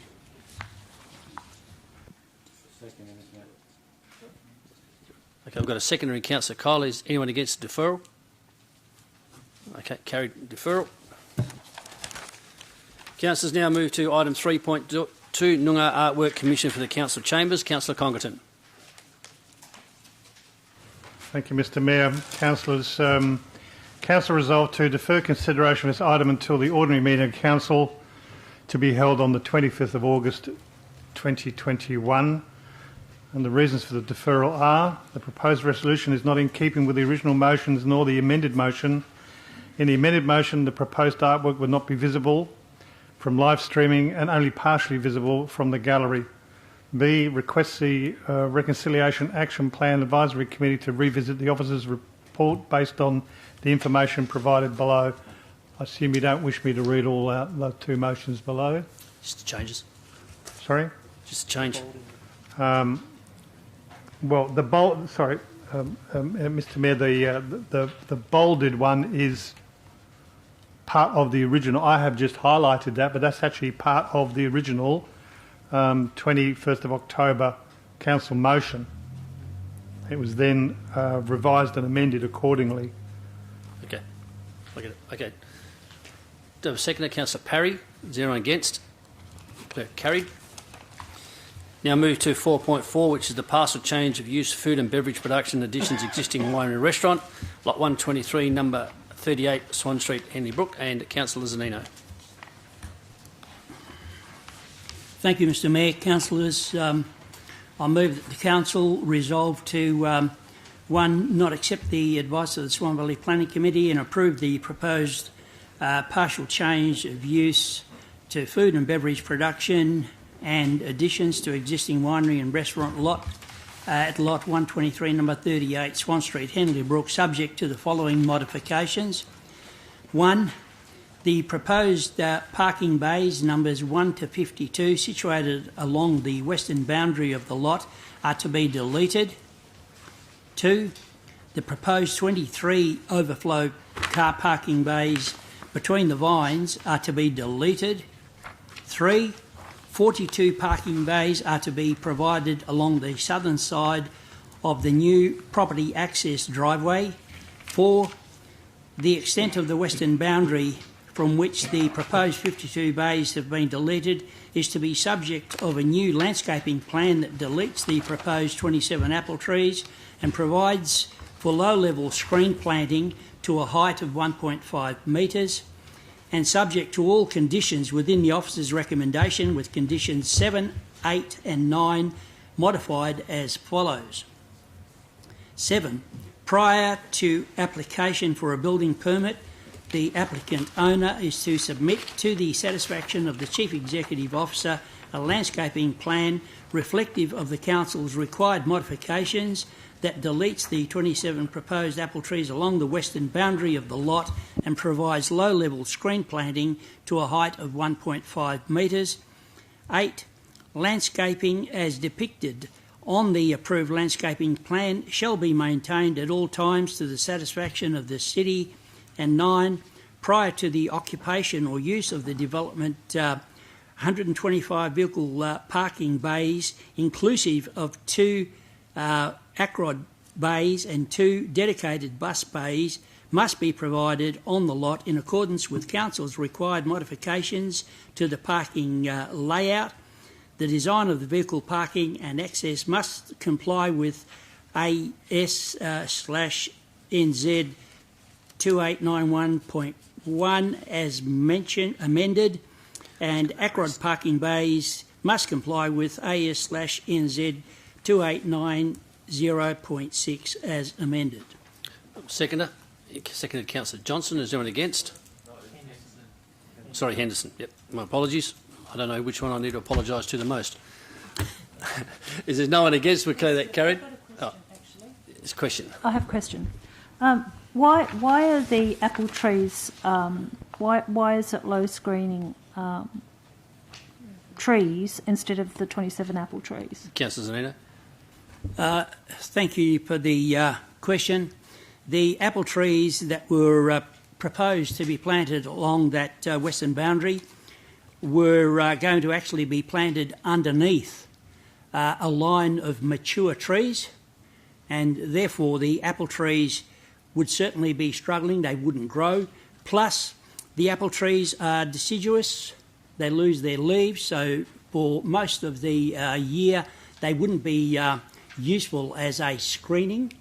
So I did go and meet with Martin from Funk Cider, and we went through it, and he was quite happy to delete the apple trees and plant low shrubs, which would create a total screening, which would go all the way through to a reasonable height, which would screen the trees or the bays or the cars or the vehicles, and also delete any lighting from the cars or the cars' headlights at night. So Thank you, Councillor. there's no problem with... and also I spoke to one of the neighbours, and the neighbour was very happy and accommodated with the proposal. So Thank you, that's why Councillor I moved the amendment. Okay. Thank you. Okay. Now, there was no one against. There still isn't. I declare that carried. Okay, now move to item 5.1, which is the parking control signage on Water Street, Guildford, and Councillor Johnson. Thank you, Mr Mayor. I'm going to read it all out because it's important for the context. The part in bold is new. My motion is that Council resolve to proceed with the installation of no stopping parking control signage along Water Street, Guildford, from East Street, Great Eastern Highway to the Helena River. Write to the Woodbridge Hotel requesting consideration of additional private parking facilities for patrons. 3. Request the CEO to seek submissions from the residents of Water Street about their views on the possible provision of 7 new parking bays within the verge on the north side of Water Street and report back to Council. 4. Advise submitters accordingly. 5. Record the reason for changing the officer's recommendation is that if this parking is removed from Water Street for safety reasons, replacement parking will be needed for Woodbridge Hotel patrons. Both the City and the Woodbridge Hotel should look for options to provide replacement parking. Okay, we have a seconder. Councillor Kiley, is there anyone against? Hang on a second. Is there anyone against? No. Declare that carried. We now move to part C of the agenda, and item C 1.1 is Councillor Johnson. No, Councillor Congdon has left the room. Thank you, Mr Mayor. I didn't realise we got there already. So C1.1, my motion is that Council resolve to request the CEO prepare a financial year 2020-2021 annual report on the New Junction Midland Oval redevelopment plan, including a profit and loss statement, a cash flow statement, a balance sheet. 2, to audit the financial year 2020-2021 annual report, to provide a quarterly New Junction project report to Council. And the reason for the motion, I didn't provide one, but it's to enable councillors to fulfil their fiduciary duty. Do I have a seconder? Councillor Richardson. Is there anyone against? Councillor McCulloch. Wishes to debate it. Question, Councillor Colling. I'd like a statement from the CEO, if I could, as to, I believe this is a mandatory requirement under 3.59 of the Local Government Act and other reporting standards. I'd like a CEO. Comment on that, please, as to why we're not doing it already. Through you, Mr Mayor, we can't separate out different activities within the financial regulations reporting for the local government.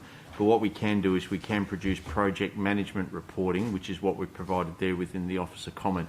And in accordance with the council meeting back in June 21, the officers are going to conduct that program review of the New Junction implementation program, and then the project management reporting for the financials will be included as part of that. So just to follow on from there, Mayor, if I could, what would be the difference in the information Councillor Johnson is seeking as opposed to what you were saying we will get?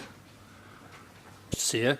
Yeah, through you, Mr Mayor, I mean, as stated, the profit and loss statement, cash flow and balance sheet in accordance which is audited with the financial management regulations, we wouldn't be able to produce that. But as I stated, what we can produce is project management reporting that would have all of those costs coming in. So you'd have all your expenditure and all of your revenue. You would see it. It just wouldn't be presented as per how your financial reporting is presented at the moment as part of your budget and your monthly reports that you receive. Okay, I've got a mover and a second, and is Councillor against? Wish to debate it? No. In that case, I'll put it straight to vote. Those in favour?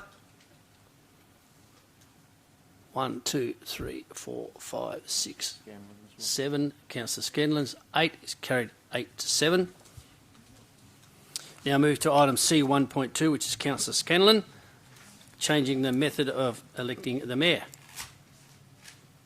Councillor Scanlon. Thank you, Mayor.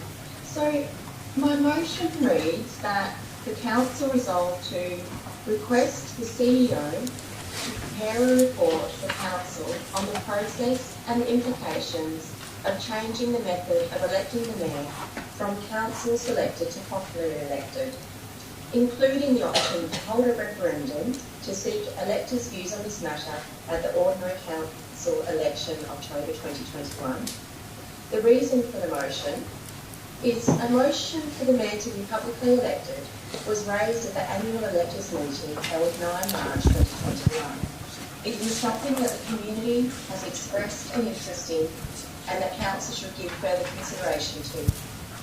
A detailed officer report would allow the Council to understand the process for changing the method of electing the Mayor, as well as the implications of such a decision. Council may also consider it appropriate to seek electors' views on the matter and should consider options for undertaking community consultation, including the possibility of holding a referendum.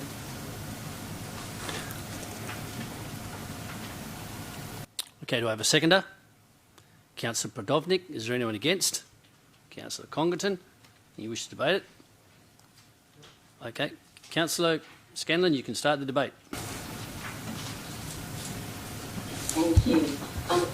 Firstly, I'd like to begin by saying that this is not an attack on our current mayor, nor any previous mayor. Rather, it's about the future for the City of Swan. This motion has come to us from our electors, many who have indicated that they would like to have the choice to elect their mayor, and the amount of community support for this motion has come at quite a surprise. The indirectly elected mayor, or council elected mayor, is based on the Westminster system found in England. And now, even in the UK, there has been a great move to introduce a directly elected, or popularly elected, mayor next year. Recent trends in moving towards a popularly elected mayor is part of broad changes sweeping across local governments. And entwined with the issue of popular election is a commonly perceived need for strong community leadership. So this isn't radical. In fact, mayors in some states in Australia must be elected by popular vote. Just under 40% of mayors in Australia are popularly elected.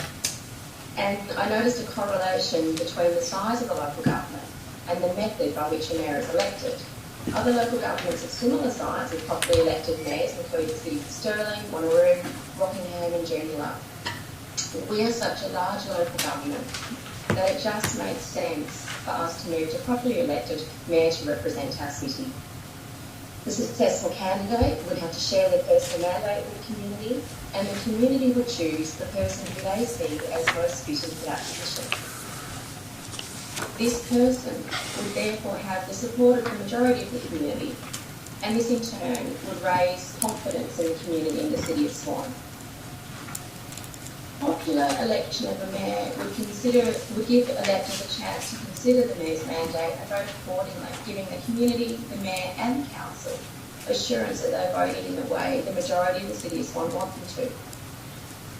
Currently, the mayor has the role of leadership for the City of Swan, but must also maintain their position in the community as their elected member. Fulfilling that role, as well as the mayor, is a huge ask for anyone. With an indirectly elected mayor, entire communities may feel no connection to their mayor because that person has been elected to council by a different community or ward. If the role of mayor is simply that of mayor and not as also a ward councillor, it enables the mayor to focus on the leadership role, which is such an important role for any local government, particularly the City of Swan. I believe that a directly elected mayor will have a clear public endorsement of their mandate and a high public profile, and this allows him or her to provide strong leadership for the council and community.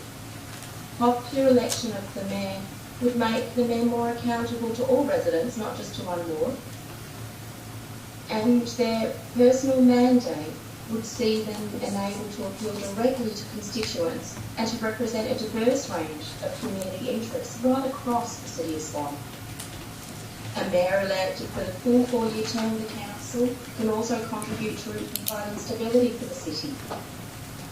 And allowing our voters directly elect their mayor will recognise the state and regional significance of the City of Swan. We may also attract a higher number of voters as they'll take more interest in the election, they can elect their mayor. And also, for our benefit, it would remove internal politics amongst councillors every time we vote for a mayor. And also, the possibility of the mayor being voted out of a hat if a split vote occurs, that's removed. So, Professor Dollery, with advice from the New South Wales Electoral Commission, said sometimes you have councils who are deadlocked in conflict and may have a history of conflict and are trying to overthrow each other to become mayor.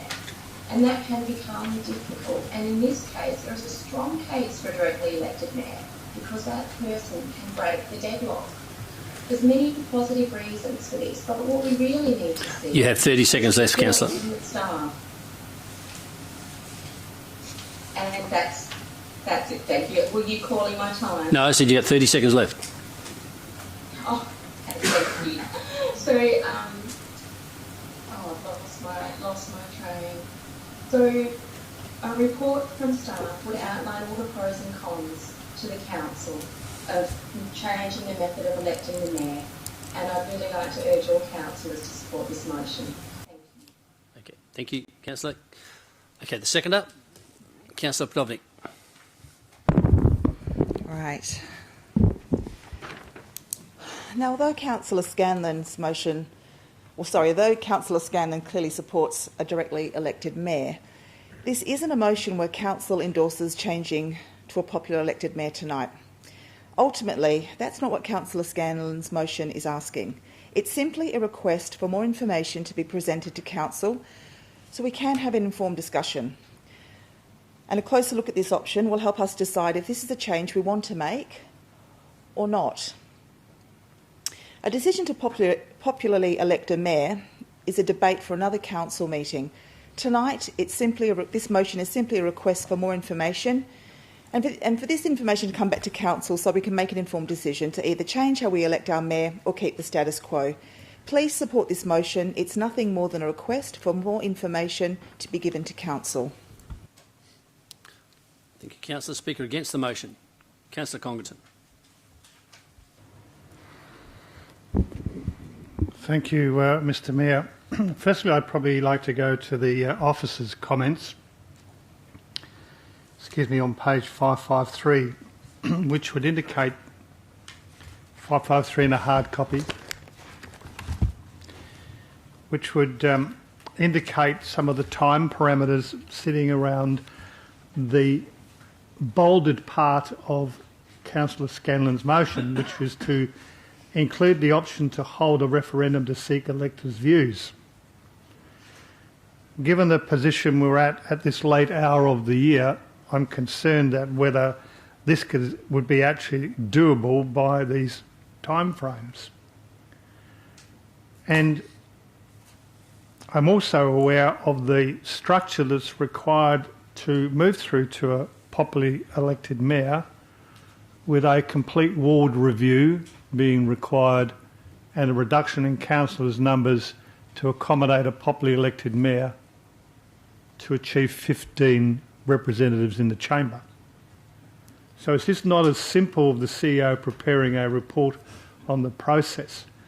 I did indicate through the week to Councillor Scanlon, if you're going to do this, then we should also add things like a district ward to be included in the report, because that wasn't included in the motion that was there. And then the CEO could also provide that feedback and commentary on a district ward. So we have this position where we're looking at the CEO to prepare a report on the implications of changing the method, but there is another part that says including the option to hold a referendum. So I might suggest that, given our council meetings and coming back to a council meeting, if the CEO was to look at including the option to hold a referendum in dialogue and bringing it back to a council meeting or to a briefing session, the timeline here I don't think is doable. I would, however, support for the 2023 elections maybe the whole gambit of popularly elected mayors, ward and representation reviews, a reduction in numbers and a district ward be provided in a report for council. In this particular case, I can't support it. Speaker for the motion. Speaker against. Councillor Lucas. Question. When are we looking to get the report back, Mayor? When does staff think they could get it back to council? Mr. CEO. So through you, Mr. Mayor, we'd have to put up a late item to the July meeting, which is in 3 weeks' time. So that would be a late item that would come back for that. So you probably wouldn't get it within your built form agenda, but you would get it before the council meeting. Just ask, is there a requirement to get it in before July, or this is just a report to come back, isn't it? Do we have to get it done this year? Through you, Mr. Mayor, that's the report to come back to actually include the referendum within the elections for this October. And then once the referendum results come in, then a report would come back to council post that with the results of that. And then you could make your decisions on some further issues if you wanted that at that time. It's the mention of a referendum was not in the in that one. Yeah, okay. My question then is, what's the cost of a referendum to the ratepayer? Through you, Mr. Mayor, we've had a quote from the Electoral Commission and it's $15,000 to include that in this year's elections. But ultimately it'll be the council that decides, this 15 elected councillors, whether we go to an elected mayor or not, as per the Local Government Act. That's correct. Okay. Councillor Catalano, question. Just on the idea of the instituting this popularly elected mayor and the whole issue of the changing the ward structure as opposed to the district structure. I mean, is it going to need a complete restructure of the whole of the the councillors and the wards and the inter-districts to actually enable this popularly elected?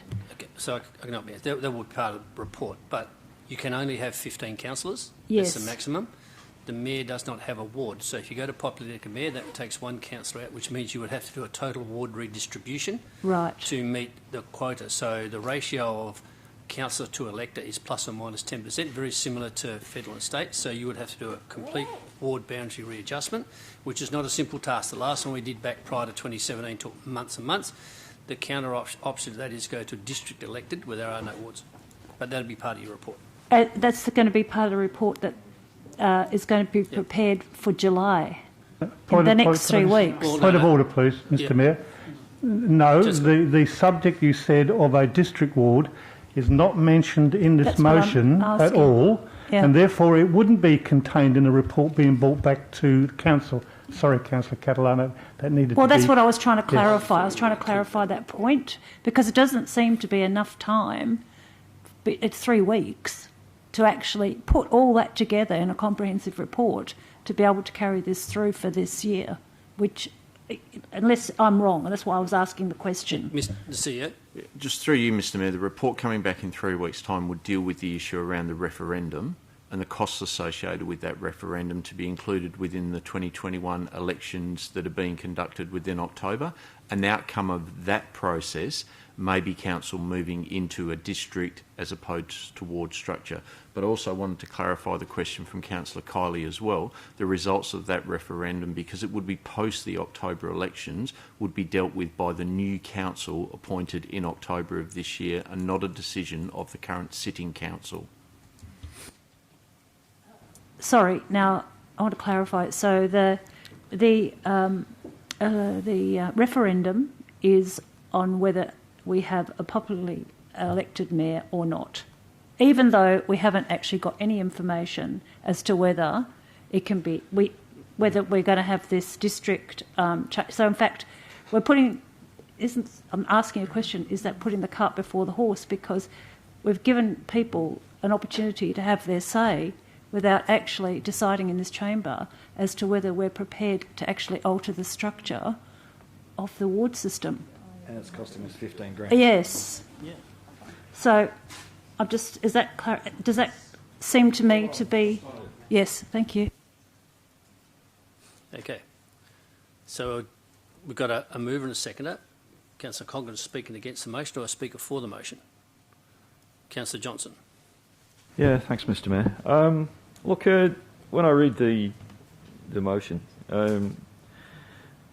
it says request that the CEO prepare a report for council on the process and implications of changing the method of selecting the mayor from councillor selected to popularly elected.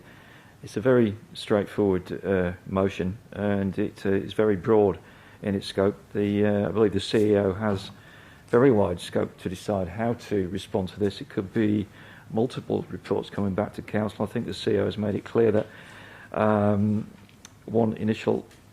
very first thing that could be done would be to bring a report to council about having that referendum. But then there would be other reports coming later that would deal with the rest of the process. Do we go to a district ward? How do we do the redistribution?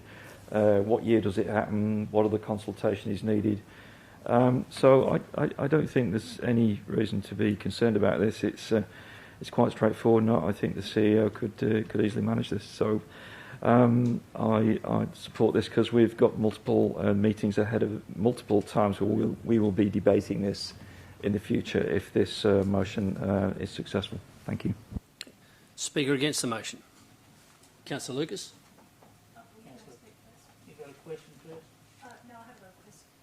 I haven't got a question. I was going to speak, but if you want to speak first, I think you had your hand up, didn't you? Okay, so I saw your hand first, Councillor Lucas. I'm not supporting the motion, and it's got nothing to do with the report coming back to council. I just don't believe in popularly elected mayors, and there's a number of reasons why. First and foremost, if you wanted to become a mayor of a large municipal council like the City of Swan is, you're going to have a lot of money, because you'll have to campaign and advertise over 1,000 square kilometres. Many of the other local governments that have a popularly elected ward are only a fraction of the size of the City of Swan, and I know they spend upward of $15,000 to $25,000 just on their advertising material. So what does that mean? Well, it means that perhaps then businesses will start donating, and obviously those have to be declared, or you may get political parties involved in running particular candidates. And to me, that takes it away from the word local government. I'm perfectly happy with the ward structure we have now, because each area should be fairly and equally represented from residents or candidates that run in those areas. To do away, and one of the I've heard mention that we may do away with ward structure and go to a district ward. Well, within a couple of terms of that, I can see all councillors coming out of the current Pearce ward. Why? Because they've got a lot more population and it's first past the post. So I could see every councillor residing in that ward. They'd run a team of 10 or 12 or 15 or 14 councillors, and everyone would be elected because all the people, they've got the population currently over 60,000. I don't know what that terms breaks down to an actual number of electors, but it would be more electors in that one ward than all the other wards. So to me, it's a shortcoming. The other reason is a popular elected mayor is elected for 4 years. Gee, what if the other 14 councillors don't get on with the popular elected mayor? They've got to put up with them for 4 years. Under the current system, if you don't like the current mayor, you can get rid of them after 2 years. So I think that's, if you like them, you can put them in for another 2 years. So I think it gives the council options. State and federal parliamentarians get elected by their constituents and then they elect their leader. You don't have a popularly elected Prime Minister. You vote for a party just like you vote for a a local councillor, and I think that's the key. Keep it local. You may have some high flyer with a high profile come in. We saw it recently in the city of Perth. Very high profile person is now the mayor. Not saying there's anything wrong with Mr Zemplis, but look at the mayor of Joondalup, former state heritage minister. Now, when I say politics can get involved, I believe the current mayor of Wanneroo is being sought after by the Labor Party to run against the current incumbent in the Pearce federal seat of Pearce.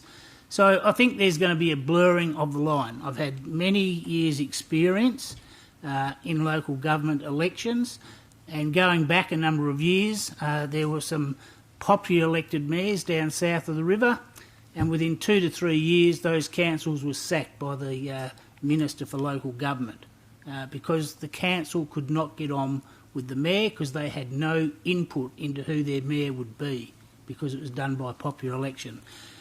I suppose in a sporting analogy, would you let the members of your sporting club, I'll take a football team, an AFL team, any team, would you let the membership of that football team decide who your team and your captain was, or would you leave it up to the players who have to go out there on the field week in, week out and look for someone to direct them and give that on-field leadership? So they're just some of the reasons why I can't support this motion.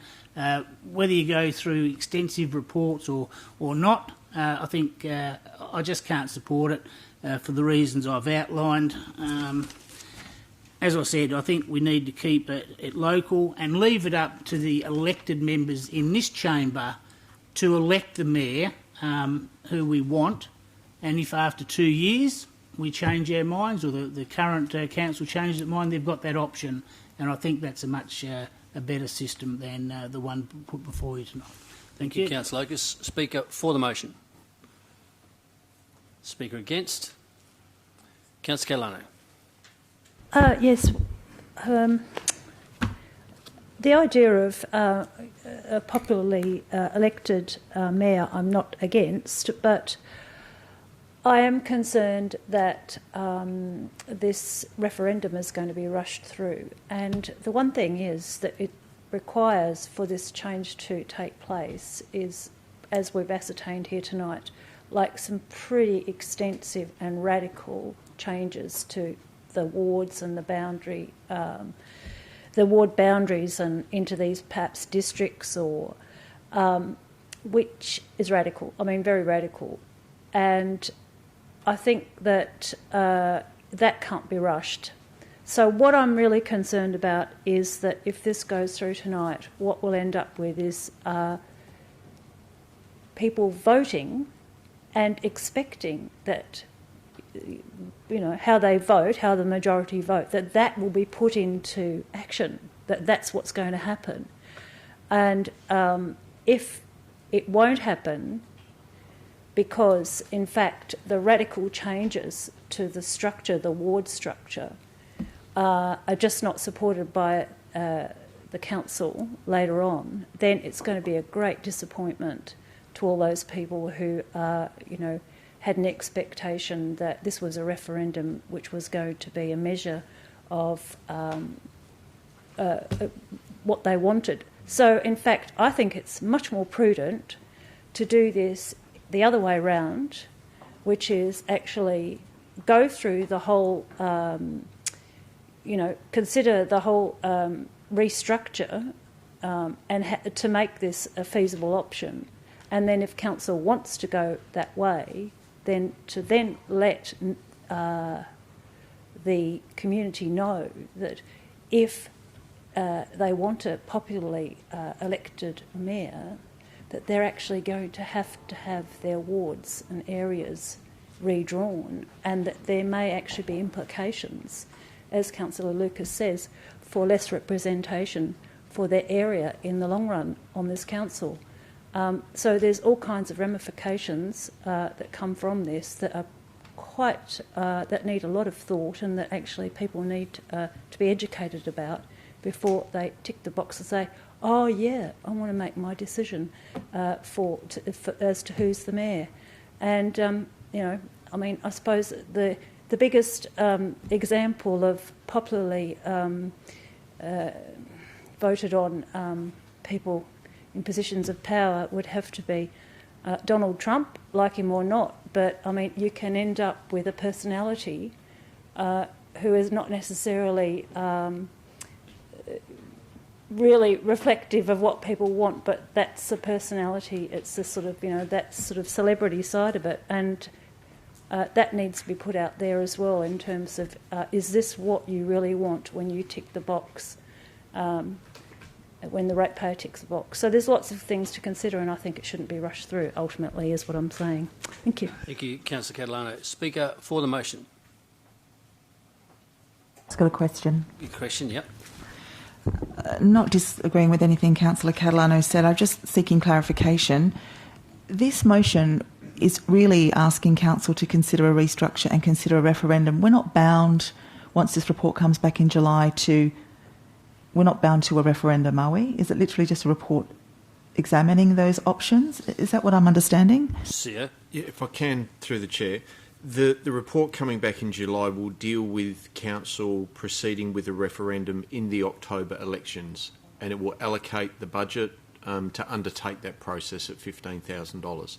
A second part of that will be the October referendum, which is where you will have the referendum, and then post that, the new council will receive the results of that referendum. And then you will have a period of time, the new council, to consider the implications of the referendum, plus whether you move into a district, your elected member number representation, and all of the other variables that would affect moving down the pathway of a popularly elected mayor because of the numbers then reducing down to 14. So if I'm hearing you clearly, a vote for this motion as it is will commit us to a referendum in October. No, you'll have a chance to discuss that at the July meeting. So the report in the July meeting, what are we committing to? All I'm hearing in this motion is literally just consider. Is that what we're still doing at the end in July? We're not committing to anything. If we just You're a report. committing tonight for a report to come back in 3 weeks, where you will make the decision on that. Yeah. Okay. Speaker for the motion. The other speakers for or against? If not, Councillor Scanlon, I'll ask you to close the debate. Thank you, Mr Mayor, and thank you everybody for your comments. I've had some chats to some councillors during the week about this also, and got a lot of really valuable insight into their feelings about this. So what this motion is asking for is a report from staff. So what I really want to see is all the implications put down in the report, so we can see the pros, we can see the cons, we can see what we may need to do. So I certainly don't have to go to a district walk, but we may choose to do that. But we would need to do some boundary restructures. Now, interestingly, we're such a large local government with such a large amount of growth that we will have to do ward boundary restructures at some point anyway.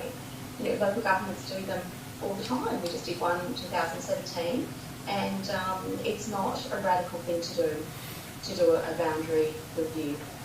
So that may actually be an easy part of this, but we're not actually considering that tonight. We're just considering the report. And so this is a request for the staff who've advised they are able to get a report for the 28th of July for us to consider this. This is simply asking for more information. So if we vote down this motion tonight, we're saying we don't want the information. We don't want the staff's information. But the community have asked us to investigate this.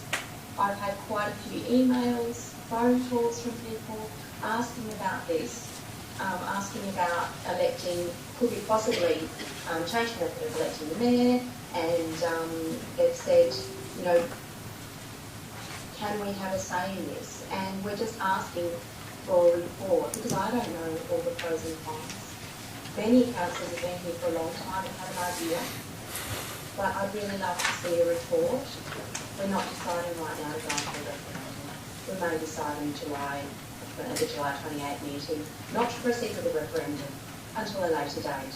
It's an opportunity right now, a cost-saving measure for council to proceed with a referendum because we're going out to an election anyway. So it's an opportunity to do this now, but all we're asking for tonight is a report and more information. That's all. Thank you, Councillor. On that, I'll put the vote. Those in favour? 1, 2, 3, 4. Motion is lost. That is the end of the meeting. Thank you all.